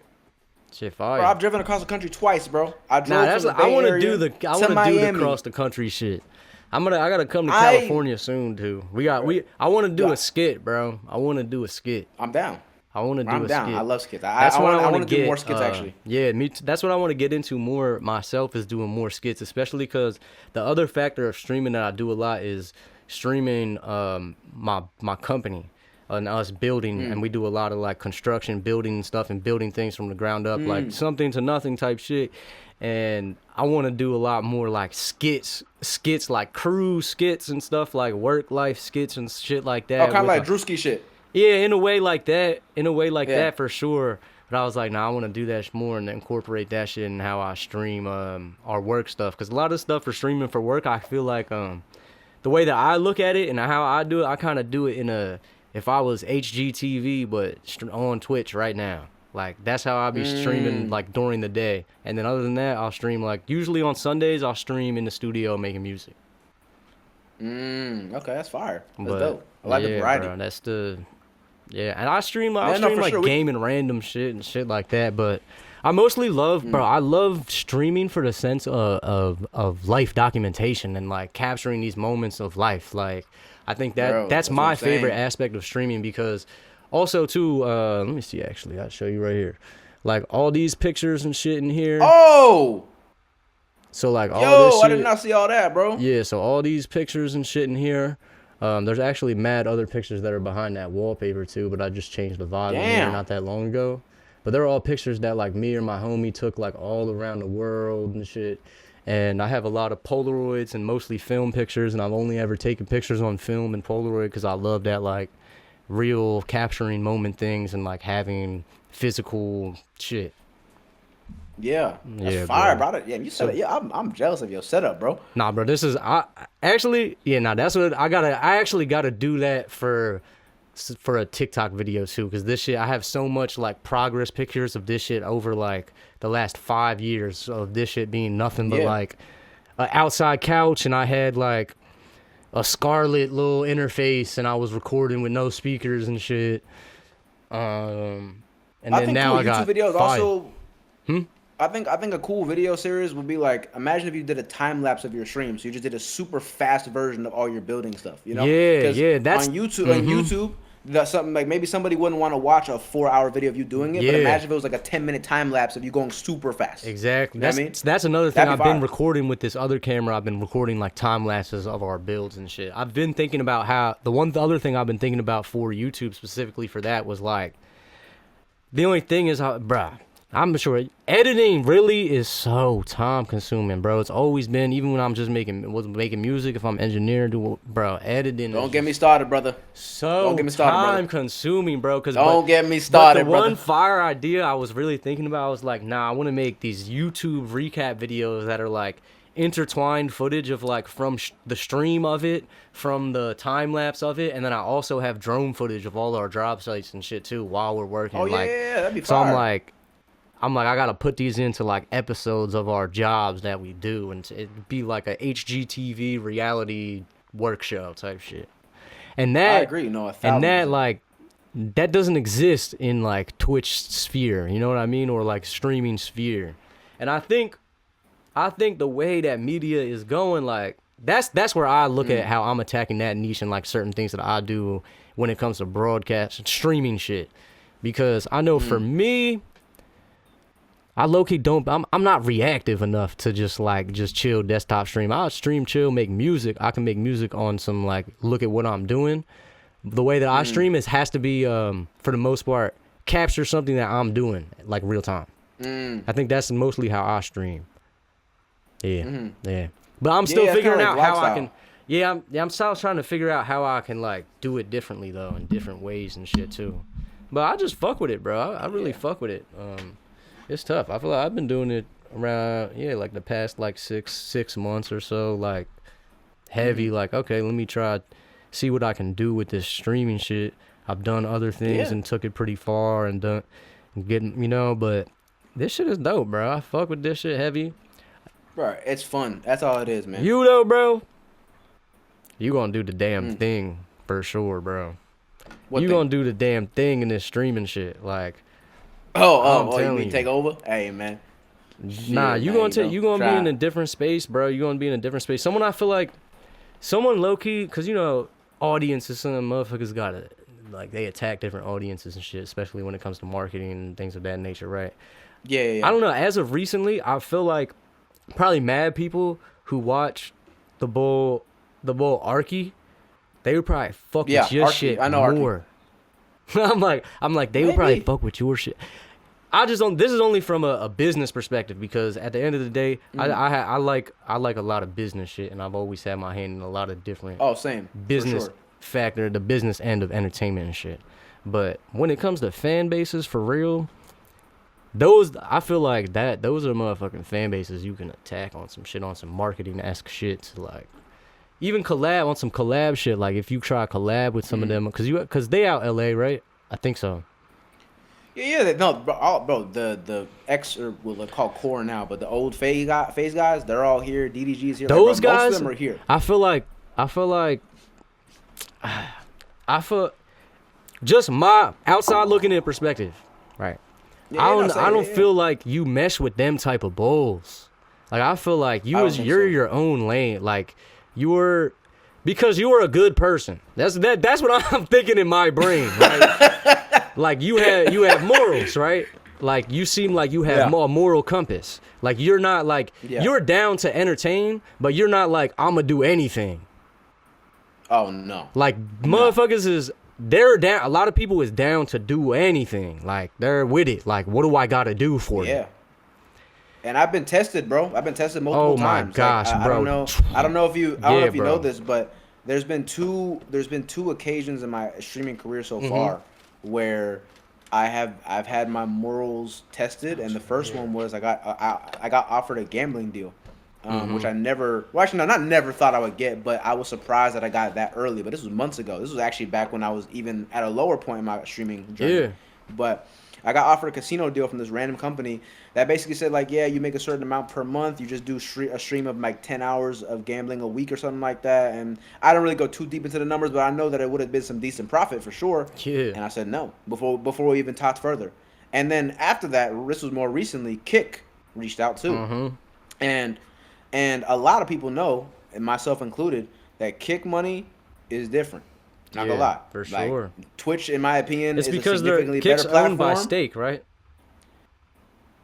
I'm pretty sure. I don't know if it's a partner. I don't know if it's a partnership or ownership. But I'm pretty sure they have have some like kind of business. I think they have 51% ownership. Maybe some shit like but that. But all I know is Kick is more independently owned because Twitch is a sub of Amazon now. Yeah. Right. Like Kick is a more independent company, but they're partnered with like what's it called. That's another reason why I think Twitch ain't going nowhere though, is because Amazon's not gonna.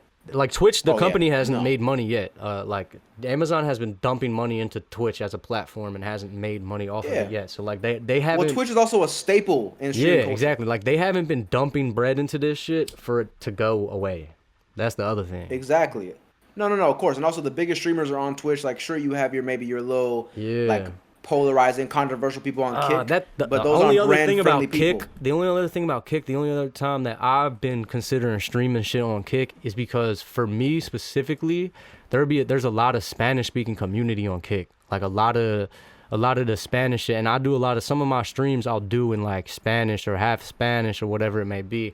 And I've peeped, I'm like, yo, this shit is like, the only shit I see on Kick is some fucking racist ass shit, wild controversial shit.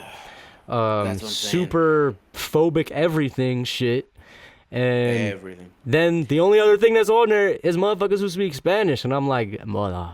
But there's a big Spanish community on Twitch too, though. I see a lot of Dominicans. That's what I've been seeing. Latinos. That's what I've been seeing more too. Yeah. And now when I've been like categorizing more of my shit in Spanish and shit, a lot more Spanish speaking people have been coming into my stuff. No, you can definitely find a group here for sure. Oh yeah, and that's the thing with Kick. The reason why I didn't want to go there is no matter how good the money is, because the way the Kick deals, I learned the intricate details of how it goes, especially for smaller and big creators. It's crazy, yo. They give you a starter payment, right, like an intro fee. Yeah. So when you sign with them, they'll pay you. It could be anywhere from 5 to 10, 50, 100, million. It depends on how big you are, but they will give you a fee to join.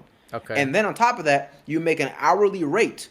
That's not a thing on Twitch. You make an hourly rate depending on your ad revenue. So it's crazy. And then on top of that, you have a 95-5 split automatically on Kick. Any creator, right? On Twitch, you got to be one of the big dogs to even hit 70-30. Yeah. So there's a lot of pros financially when it comes to Kick over Twitch. But in terms of everything else, community, morals, values, none of that aligns, like, bro. Because you look at the internet's a crazy place, bro. Like, and that seemed like Kick low-key seemed like more of the Wild Wild West than Twitter, bro. That's what it is. It's the same thing. It's the Twitter of streaming, and that's exactly why I found no interest in going there, because I love my community. I think I love what. Look at this shit. What happened? Look at this shit, bro. Hey, my dog, Haile Selassie. Yeah, there he is. You see that fucking spider? Oh, is it a Oh, hell Where? Nah. Where is it? What kind of camera you got, gang? It's a nice camera. Yeah, this I see nice. it. Yeah. Bro, I'm gonna be honest, yo. I was completely distracted by Selassie. I used the Osmo, the Osmo shit to stream with. That's fire. I might need to look into that. I got. I just have a webcam. I have my EMK. I have my EMK webcam, something simple. I fuck with this shit though. But yeah, I fuck with this shit more on. I need that, yo. I like it I need to more get that bad. for like like computer programming actions, like making your computer do shit, putting in little different key actions and shit like that. Like I have that mad different things to open up different shit, different apps, different websites, different stuff automatically. Even for work, like I have it to like open up the type of email to certain people right away, like just by hitting a button. That's fire. The mad shit, bro. I have it where I press one button to quit everything that's running, and then another button to to shut down the computer. Damn. I need to get one, yo. I'm a freaking ghetto streamer right now, bro. I'm using my damn MP3 soundboard, bro. So I'm gonna definitely get one soon. But now what I was saying though was for the kick thing though, to end it off, like I just find no interest in going there because the community is just so drastically different. And my community, I love the people in there, bro. Nah, you got a great community, it's like-minded. bro. I feel like it's very positive. Yeah, bro. International people from all over the globe, different races, different faces, all kinds of people. I be tapping in and seeing a lot of different streams and shit of different people, and like when I see, I feel like you can really gauge the streamer by the community, right? And I feel like that's what your community is, mad positive. Like it definitely be crazy. You know what I'm saying? Just like all streaming communities, for sure. Yeah, but, there's always moments, but overall, you're gonna have a good vibe. Yeah, whenever I tap into your stream for a little bit, it's always like you having a good vibe with your community. Like, exactly, bro. And that's why I can't imagine myself going to a platform like Kick or doing a gambling deal or going into any of these, sacrificing my morals for a rise in money or whatever, because then it just kind of destroys everything I've been working on building and continue to want to build. You know, it's not worth it to me, bro. Like, so like, I'm curious though, because we went on a tangent, bro. What were you saying earlier? Because you were talking about like from a business standpoint of like of integrating communities, from business standpoint, and you were comparing me to other. Yeah. Not even in a great comparison way, and more of a fan base. Yeah, comparison. I'm down for the game, bro. And more Any game you got. Yeah, more of like a consumer standpoint way is like, I feel like certain streamers you should definitely like go at from like look at streamers more for their community, like and what their community is from a business perspective. All right, like there's mad consumers over here, how can I get them over here because they're into this product, and I think your product is better than that product, and all those consumers are gonna like this product much more. But it's like, how does this product get in the eyes of these people who are already consuming this similar thing? I see what you're saying. You know what I mean? I do feel that way, bro. But it's like, I feel that way, and I feel like you're doing it though. I feel like you're doing it. It's happening organically on some real shit. I feel like it's just happening organically and shit. But I see that on some strategic marketing shit. Definitely like someone like them, someone like that dude. Obviously, there's always trickle down of whatever the Kaizenat tree is. Obviously, it's like a thing within Twitch. So it's like, any of those things would just happen. But someone I've seen specifically is that Bo Arky. That's the only one I've seen, but I'm like, you know what? No, I like Arky. I don't watch too much of him. I haven't seen probably more than like 5 minutes of him though. But anytime I've seen a lot of like clips. Yeah, I've seen clips, definitely clips. I'll be like, you know what? This motherfucker got fans. There's no reason this man's Philly shouldn't have all these people. Bro, I'm going to be honest, and I'm not saying this to demean or lower anybody, but I feel like the position I'm in, just like a lot of other people as well, I just need a platform. That's why something like Stream University got me so frustrated. Yeah. Just like, bro, I literally do not need, I mean, it'd be nice, but I don't need investors. I don't need backing. All of that will come to me in due time. Yeah. Literally, I feel like I just need a platform for people to find me and see me. Because obviously when you're getting it from the mud, bro, you have so much competition. There's so much other things going on in the world where it's very, very hard to break through that noise unless you have a big outlet, which is why something like Stream University or something else is such a big opportunity that people should utilize to the max. Because, bro, the last Stream University, it had 50 million hours of watch time and it was only 3 days long. Oh my God. That's how many people were tuned in. Yeah, you know what? That's how many people were tuned into that. That is crazy because it was only 3 days.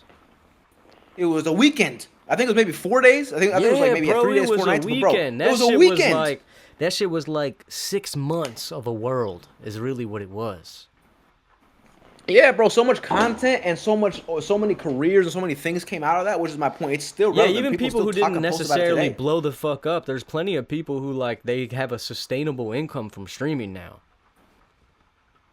That's what I'm saying, yo. So I feel like a situation like that, and I don't want to just say only streaming university, but it's obviously a very easy, big example. But just stuff like that, I feel like if I have a moment to where I could just shine and then get myself in front of a lot of eyes, because obviously the eyes I'm working with right now is very competitive, because I'm fighting for attention. Them, if I just utilize their attention, that's where I could build more from a business standpoint. You know what I mean? Yeah. So that's how I feel. And also, that's why I once again to go back to Speed. I love Speed's journey because it really feels like Speed's on his own wave. He's never in any beefs. He's not a part of any content groups. He just travels and does his shit. And I feel like that's Yeah. a very similar journey I want to have, right? Because Yeah, I don't want to bro. be the streamer that's relevant off beefing with other streamers, even if it's Hell fake or no. not, whether it's fabricated or not. Yeah. I don't want to be the streamer that has to do weird things with groups. I mean, I have no problem with collaborations, but I want to be in my own journey, my own wave, and Yeah. build something special. And that's why I love what Speed does. That's a Yeah, perfect bro, person to because compare people myself are to. there to tap in to see what Speed is on, not who Speed Exactly. with or like it's Bro, he's what never is in he on. drama ever. Yeah, Have you noticed that in streaming, there's a lot of drama in streaming, and like I said, half the yeah, time it's probably fake, half the time it's fabricated for views, yeah, bro. but It's like there's early so music much. shit.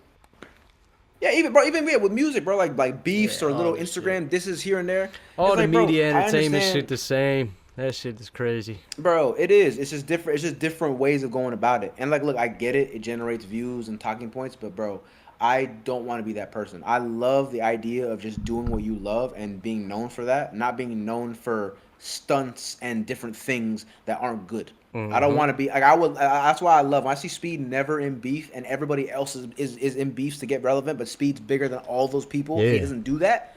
That's fire to me, bro. He just hit his peak when he was in the Dominican Republic, bro. He hit yeah, 1.9 million viewers. yeah. 1.9 That's some million crazy. viewers, gang. And I seen some people. I seen mad shit.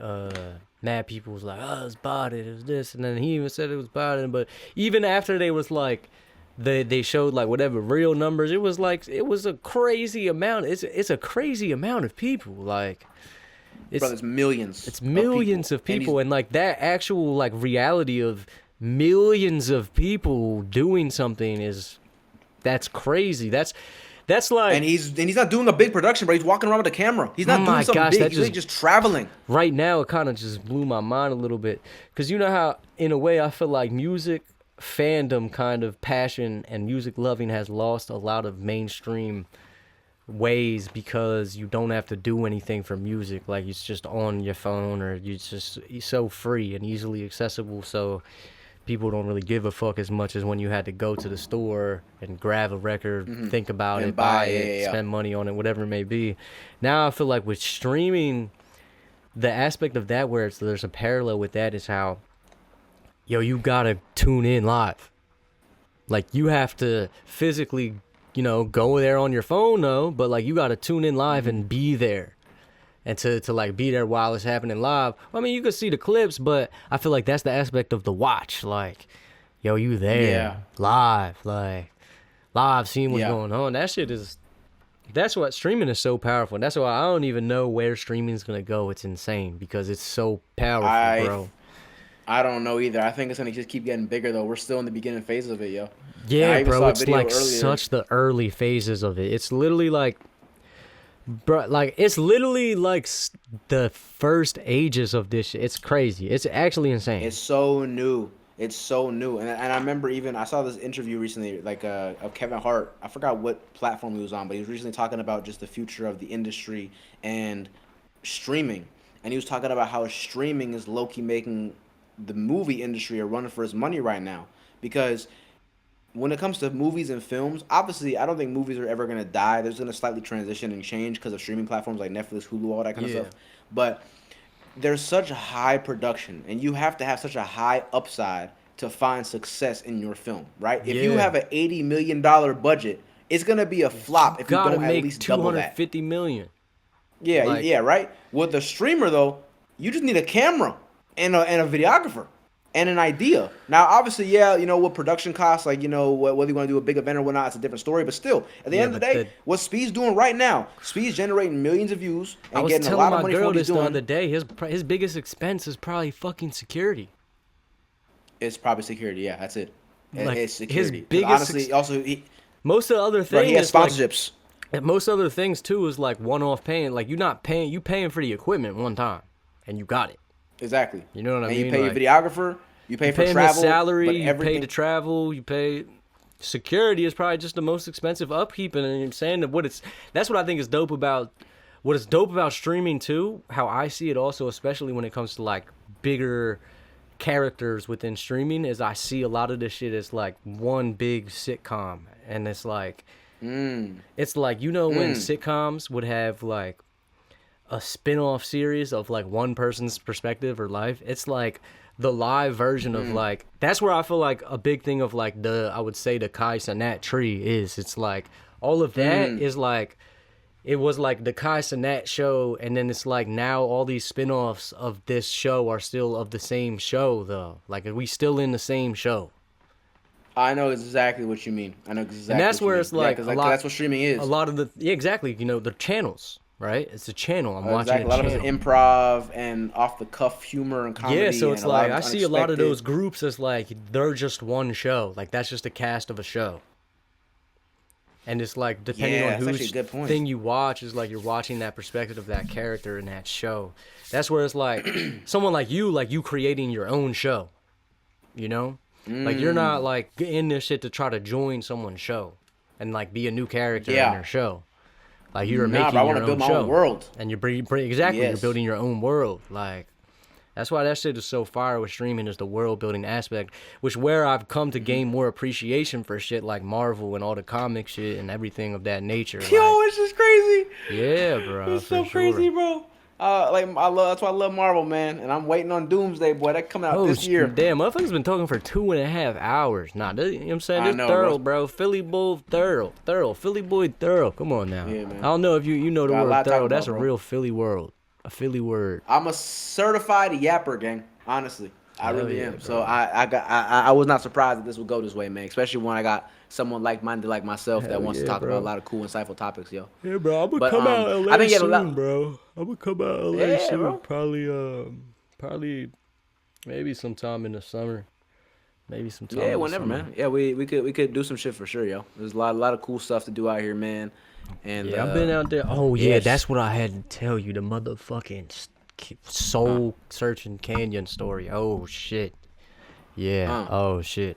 Yeah. One time when I was in LA. And I had got this crib. So is what I'm trying to do with my career cooked now because I just said no to these people and shit. Like, nah, bro. That's how they get you. Like, that's how they get motherfuckers, bro. You do, bro. You really do. And just like I don't know if you're familiar with like Gilly and Wallow, but like there was this one thing this man's Wallow had said one time. This man's Wallow was like, yeah, he was like, what he said? He was like, yeah, bro. When you get a dream podcast for you gonna get the visit, bro. Everybody get the visit. Yeah. What you gonna do? Everybody does. You know what I'm saying? It's and what you gonna do. Decide. And that's where like even like for you like just the gambling shit could have that's a visit right there. That's a very small version of it, but that's an introduction to how it feels. But what you it either is too, choose, okay. What's that is, bro? That's not to get too spiritual, but that's the universe testing you, bro. Like, all right, if I lay this little bit of cheese out, will he bite? And then let's see if I can get and put more in front of him, and will he go that way? I'm telling you, like that's really what that shit be. And bro. Mind you, at that time when it was offered to was a time where it would have helped me out a lot. Because mind you, this was literally right after I paid for my Stream University video. So and also mind you, I'm fresh off moving, driving across the country, putting a down payment and rent and everything on a spot, all this stuff. You know what I mean? So it's like I'm doing all these different things and obviously still securing forms of income. So money. I mean, it wasn't like insanely tight. Like I still had money for like a rainy day, but it would have been very helpful to have that. And that's where I really had to dig deep and say, you know what, man, I've always been a long-term play type of brother. So I'm not gonna sacrifice my morals for short term success because I know long term it's gonna make me regret that shit. Yeah, bro, it would. You know Like, what I it mean? 100% would. And that's good decision making. You know what I'm saying? Good shit, bro. Yeah, bro. I'm playing the clapping sound right now. Yeah, Yeah, that's it. type Good shit, man. bro. Nah, man. There's a lot of things I want to do on this earth, man, and I know I just got to keep God first and be a, because the real thing is, bro, one of the more important ways to like really, I feel like the end the conversation the right way is like the impactful aspect. Because there's a lot of times also where people, will typically say the normal like, "Oh, bro, don't forget me when you're famous" or this and that. And I have two things that I always say to that statement. Yeah. One, I hate the word famous. First of all, because I feel like if I were to ever look at myself as some famous person, regardless of what my status is years from now, it would give me this unjustified superiority complex that I don't feel like I deserve or will ever have. Because there's only one person or entity above human beings, and that's God, obviously. Everybody else is at the same level, regardless of status, wealth, whatever it is. So I'm just a human being, regardless of wherever We I'm all at in bleed the life, same financially, blood, status right? wise. Exactly, bro. We all bleed the same. So it's like even if Yeah. I whatever million followers, millions of dollars, whatever it is, I would never want to call myself a famous person. That's why I don't like when people say that, even though I know it comes from a good You're place. famous. But my but exactly. But my second You're response also famous. is I don't ever want to be famous, bro. I want to be influential and impactful. Like Facts. if I can say that if I reach the hearts of a million kids, I would love that in the idea of like I impacted a million lives, but not that I'm just known by a million people and I'm some quote unquote celebrity. Like you know what I mean? Like I want to be It's about impactful impact, and bro. influential. Yeah. It's about impact Exactly. over attention for That's what I'm sure. saying, Every bro. And time. that's why I want to do all this stuff and just like keep creating and evolving and You're eventually doing it, impacting bro. You know what I'm also saying? You're doing it right and now. and also put on other creators as well. I would love to give opportunities to people that thought they would never have one. You know what I mean? And give a voice to the Facts. little guy. Facts, Because there's bro. a lot of people that were the little guy or Cause little yeah, girl at one anybody point. doing Then anything, you are that at one point. There's never a point where you just, unless you super nepotism, which is rare, but it happens. But unless you super rare, yeah. nepotism, But bro, like at some point you was nobody too. You know what I'm saying? Well, but and at but the see, same most of those time, people everybody though, is always somebody, right? we always somebody, but just it takes a while to really Yeah. reach your fullest potential. Hell You want yeah, to know what one of my bro. favorite quotes of all time is? Yeah, what's This is up? like literally a top three quote for me. And I don't know if you heard this one, but this is a gem, bro. So it's from Miles Davis, who's a I fuck with legend. Miles Obviously, I Davis. I wish I could listened have to a talked lot to of him. his jazz. He's amazing, yo. He was making some bangers back in the day. I'd be thinking about like imagine if I had a heartbreak in 1954 and I Yeah, but heard that Miles I'm Davis new like drop. that's also when music was heavily influenced by heroin. Yeah. Not And dead, all dead arts, yo. ass. Basquiat, everybody, bro. Yeah, All bro. But everybody. anyways, But Miles no, so Davis Miles quote. Davis, yeah, so he has this quote, and I relate to it so heavily. He says, "It took me years to learn how to play like myself." Yeah. And I adore that quote Wow. because even someone who's Miles Davis, right, who's a legend in his respective right, and everybody who knows music knows who that is and knows his impact. He had to take years to find out his voice and what was his sound, right? He's obviously great at playing music, but it still took him years to find out not just to be good in a technical aspect, but actually how to play like himself, right? Yeah. You gotta learn how to be yourself, and I Bro, feel dead like ass, bro. the Especially with years that music, bro. yeah, music or just anything in That's like life, bro, finding your like you gotta sound. Like you were learn saying, finding your voice, bro. Like you said, like you feel like recently you felt like you've started to find your voice more than you have before. And exactly it's like and how all can of I your express journey is myself all to these points, you know? It's all to these different exactly, like I was telling you and about my trip to these different peaks, bro. And there's always another peak. It's yeah. always the next one. There's always, you know what I'm saying?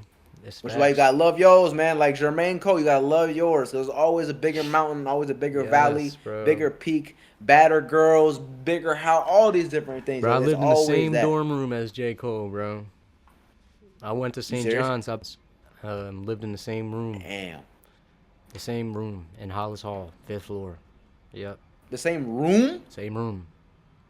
Yes, sir. Bro, he was making his first mixtapes in that room. Yeah, I know. It's crazy. Like I made my first mixtapes in that room. That is insane, yo. That's actually Yeah, insane. bro, it's crazy. And I then hope like, oh my gosh, another quick last moment too. Quick last moment. That's where that another full circle shit with that, bro. the weekend that I was at the Grammys was the weekend that Kobe had died, right? And he had died that morning in LA.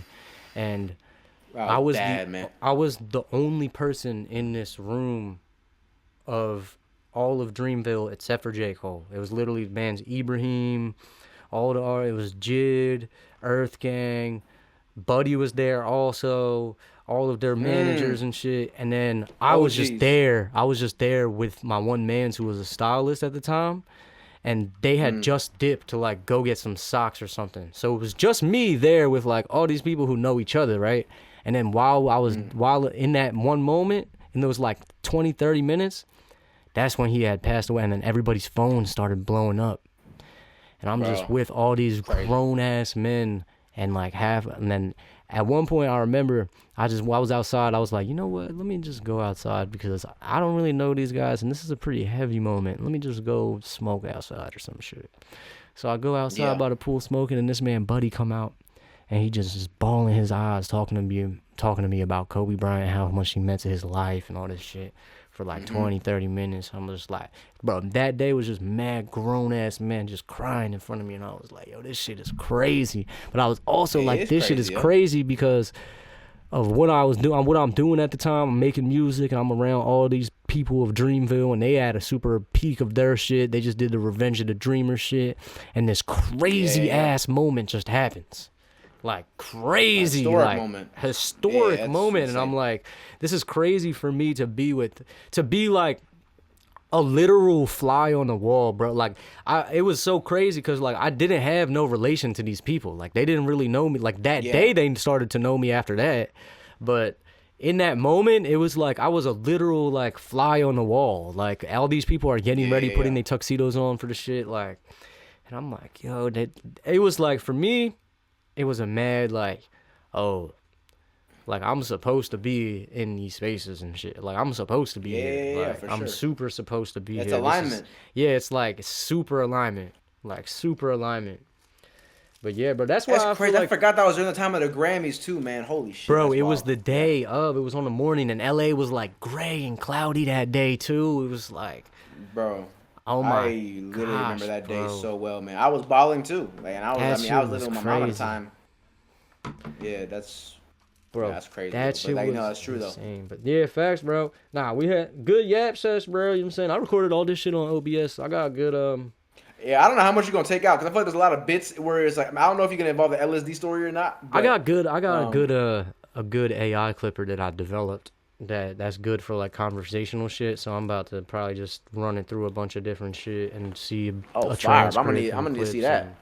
Yeah, I'm trying to have my cousin help me work on developing like a better AI clipper that can like do like you can insert narratives and shit and try to actually have clips form a narrative over like 10, 20 clips or something.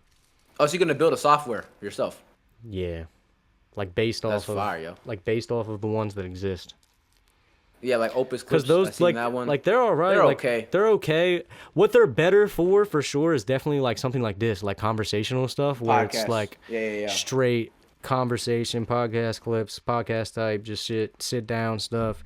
It's good, and that's where I feel like. But it's also good for streaming shit if you're able to insert a narrative. Like if you're able to insert a narrative, you need to know to pick up cues and stuff. Like. But that's where also you can see with certain streamers, like, they understand how their stuff is clipped to, like, have their own cues in their own long-form streams to make short-form shit out of it. Mm-hmm. Like, and that's what I picked up. Damn, we gonna talk forever, huh? I gotta get out of here. It's been 3 hours? Holy shit! My girl just texted me and said, don't forget to bring the package home. I'm like, oh, shit, it's 8:30. It's 8:30 for me already. Like, Garden episode 3? The Garden episode 3. Yes, sir. The Garden Within. Banger ass conversation, man. The Garden Within. Soy Tony. Ya tu sabes. The Garden Within. Episode 3, man. That's actually tough, yo. I love that. This is a fire series, yo. I'm excited to see what you do. And here it is, bro. The Garden Within is going to become this book right here. It's going to be a book, Garden Within book. And I will definitely cop that book when it's out, man. Let me know. Let me know when you're done with that book, my boy. Good formats. I'm ready, bro. I love that. That's fire. Hell yeah, bro. W goddamn convo, Tony, man. Yes, sir. Within the Garden. Banger ass podcast, Ya bro. tú sabes, Banger let's get it. podcast. Thank you for having me on. My dog.